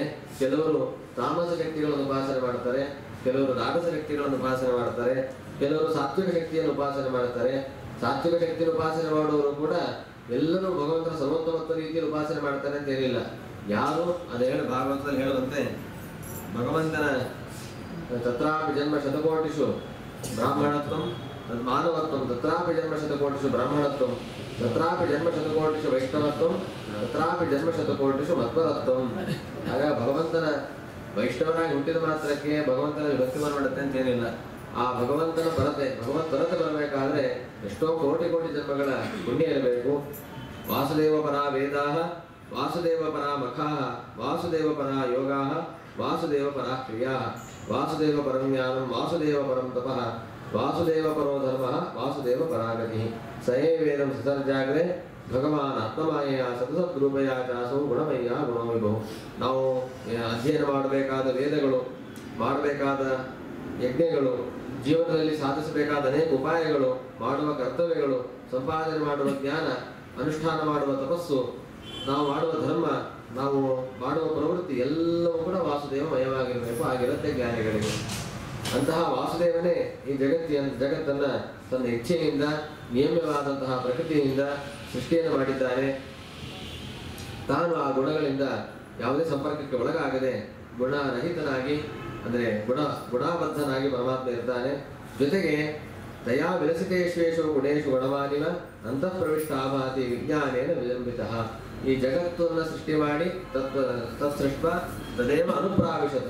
ಆ ಜಗತ್ತಿನೊಳಗೆ ತಾನು ಪ್ರವಿಷ್ಟನಾಗಿದ್ದುಕೊಂಡು ಅವುಗಳ ಪ್ರೇರಣೆಯನ್ನು ಮಾಡ್ತಾ ಅವುಗಳಿಂದ ಜೀವರಿಗೆ ಉಪಕಾರವಾಗುವಂತೆ ಮಾಡ್ತಾ ಇದ್ದಾನೆ. ಹೇಗೆ ಅಗ್ನಿ ಕಟ್ಟಿಗೆಯಲ್ಲಿದ್ದೇ ಆದರೆ ಕಾಣೋದಿಲ್ಲ, ಒಳಗೆ ಇದ್ದು ಹೇಗೆ ಒಂದು ತನ್ನ ಸ್ಥಿತಿಯನ್ನು ಕಾಪಾಡಿಕೊಳ್ಳುತ್ತೋ ಹಾಗೆ ಭಗವಂತ ತಾನು ಒಳಗೆ ಇರ್ತಾನೆ, ಎಲ್ರಿಗೂ ಕಾಣೋದಿಲ್ಲ. ಯಾರು ಆ ಮಥನ ಮಾಡ್ತಾರೆ ಅವರಿಗೆ ಮಾತ್ರ ಪರಮಾತ್ಮ ತಾನು ಗೋಚರನಾಗ್ತಾನೆ. ಹಾಗೆ ಎಲ್ಲ ಪದಾರ್ಥಗಳಲ್ಲಿ ಭಗವಂತನ ಸ್ಥಿತಿ ಇದ್ದೇ ಇದೆ. ಯಾರು ಎಲ್ಲಿ ಆ ಭಗವಂತನನ್ನ ಕಾಣುವ ಪ್ರಯತ್ನವನ್ನು ಮಾಡ್ತಾರೆ, ಮಥನ ವಿಚಾರ ಮಾಡಬೇಕು, ವಿಮರ್ಶೆಯನ್ನು ಮಾಡಬೇಕು. ವಿಮರ್ಶೆ ಮಾಡಿ ವಿಚಾರ ಮಾಡಿದಾಗ ಆ ಭಗವಂತನ ಸ್ವರೂಪವನ್ನು ನಾವು ಕಾಣಲಿಕ್ಕೆ ಸಾಧ್ಯವಾಗತ್ತೆ. ಹೀಗೆ ಆ ಭಗವಂತನ ಭಾವನೆಯೇಶ್ವತ್ವೇನ ಲೋಕಾನ್ವಯ ಲೋಕಭಾವನಃ ಲೀಲಾವತಾರಾನುಗತಃ ತಿರ್ಯನ್ ನರಸುರಾದಿಷು. ಪರಮಾತ್ಮ ತಾನು ಆ ಮನುಷ್ಯರಂತೆ ಇದ್ದು ಜೀವರಾಶಿಗಳಂತೆ ಇದ್ದು ಜೀವರಾಶಿಗಳು ಹೇಗೆ ಬದುಕಬೇಕು ಅನ್ನೋದನ್ನು ತೋರಿಸಿಕೊಡ್ತಾ ಅವರಿಗೆ ಶಿಕ್ಷಣವನ್ನು ನೀಡಿ ಅವರ ಅನುಗ್ರಹವನ್ನು ಮಾಡಿ ಅವರಿಗೆ ಅನೇಕ ಪ್ರಯೋಜನಗಳು ಇದೆಲ್ಲ ಮಾಡಲಿಕ್ಕೋಸ್ಕರವಾಗಿ ಅನೇಕ ಲೀಲಾವತಾರಗಳನ್ನು, ಲೀಲಾವತಾರ ಅಂತ ಯಾಕೆ ಕರೀತಾರೆ ಅಂತಂದ್ರೆ ಯಾವುದೇ ಕರ್ಮದಿಂದ ಬಂದ ಅವತಾರಗಳಲ್ಲ, ಯಾವುದೋ ಭಯಕ್ಕಾಗಿ ಬಂದ ಅವತಾರಗಳಲ್ಲ, ಯಾವುದೋ ಒತ್ತಡಕ್ಕೆ ಬಂದಂತಹ ಅವತಾರಗಳಲ್ಲ, ನನ್ನ ಕ್ರೀಡೆಯಿಂದ ಇಚ್ಛಾ ಮಾತ್ರ ಪ್ರಭು ಸೃಷ್ಟಿ, ಇದೆಲ್ಲವೂ ಕೂಡ ಭಗವಂತನ ಲೀಲೆ. ಲೀಲೆಗಾಗಿ ಮಾಡಿದ ಸೃಷ್ಟಿಯಲ್ಲ, ಲೀಲಾತ್ಮಕವಾದಂತಹ ಸೃಷ್ಟಿ ಇವೆಲ್ಲವೂ ಕೂಡ. ಹಾಗೆ ಲೀಲಾವತಾರಗಳನ್ನ ಪರಮಾತ್ಮ ಮಾಡಿದ್ದಾನೆ. ಹೇಗೆ? ಮನುಷ್ಯರಲ್ಲಿ ಮಾತ್ರ ಅಲ್ಲ, ತಿರ್ಯನ್ ನರಸುರಾದಿಷು, ತಿರ್ಯ ಜಂತುಗಳು, ಮನುಷ್ಯರು, ದೇವತೆಗಳು ಎಲ್ಲ ವಿಧ ವಿಧವಾದ ಯೋನಿಗಳಲ್ಲಿ ಪರಮಾತ್ಮ ಅವತಾರವನ್ನು ಮಾಡಿ ಆ ಯೋನಿಗಳ ದೋಷವನ್ನ ಅಂಟಿಸಿಕೊಳ್ಳದಂತೆ ಅವುಗಳಲ್ಲಿ ಪ್ರೇರಕನಾಗಿ ಮಾರ್ಗದರ್ಶಕನಾಗಿ ನಿಂತಿದ್ದಾರೆ.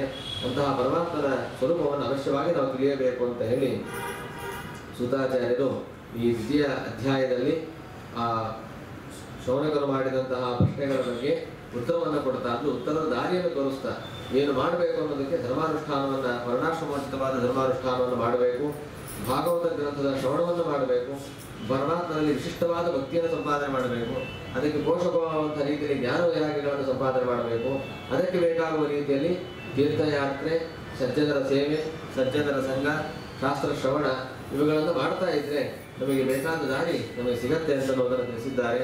ಅದಕ್ಕೆ ಪೋಷಕವಾಗಿ ಭಗವಂತನ ಬೇರೆ ಬೇರೆ ಅವತಾರಗಳನ್ನು ಮುಂದಿನ ಅಧ್ಯಾಯದಲ್ಲಿ ತಿಳಿಸ್ತಾರೆ. ಅದನ್ನು ನಾಳೆ ದಿವಸದಲ್ಲಿ ಚಿಂತನೆ ಮಾಡೋಣ. ಶ್ರೀಕೃಷ್ಣ.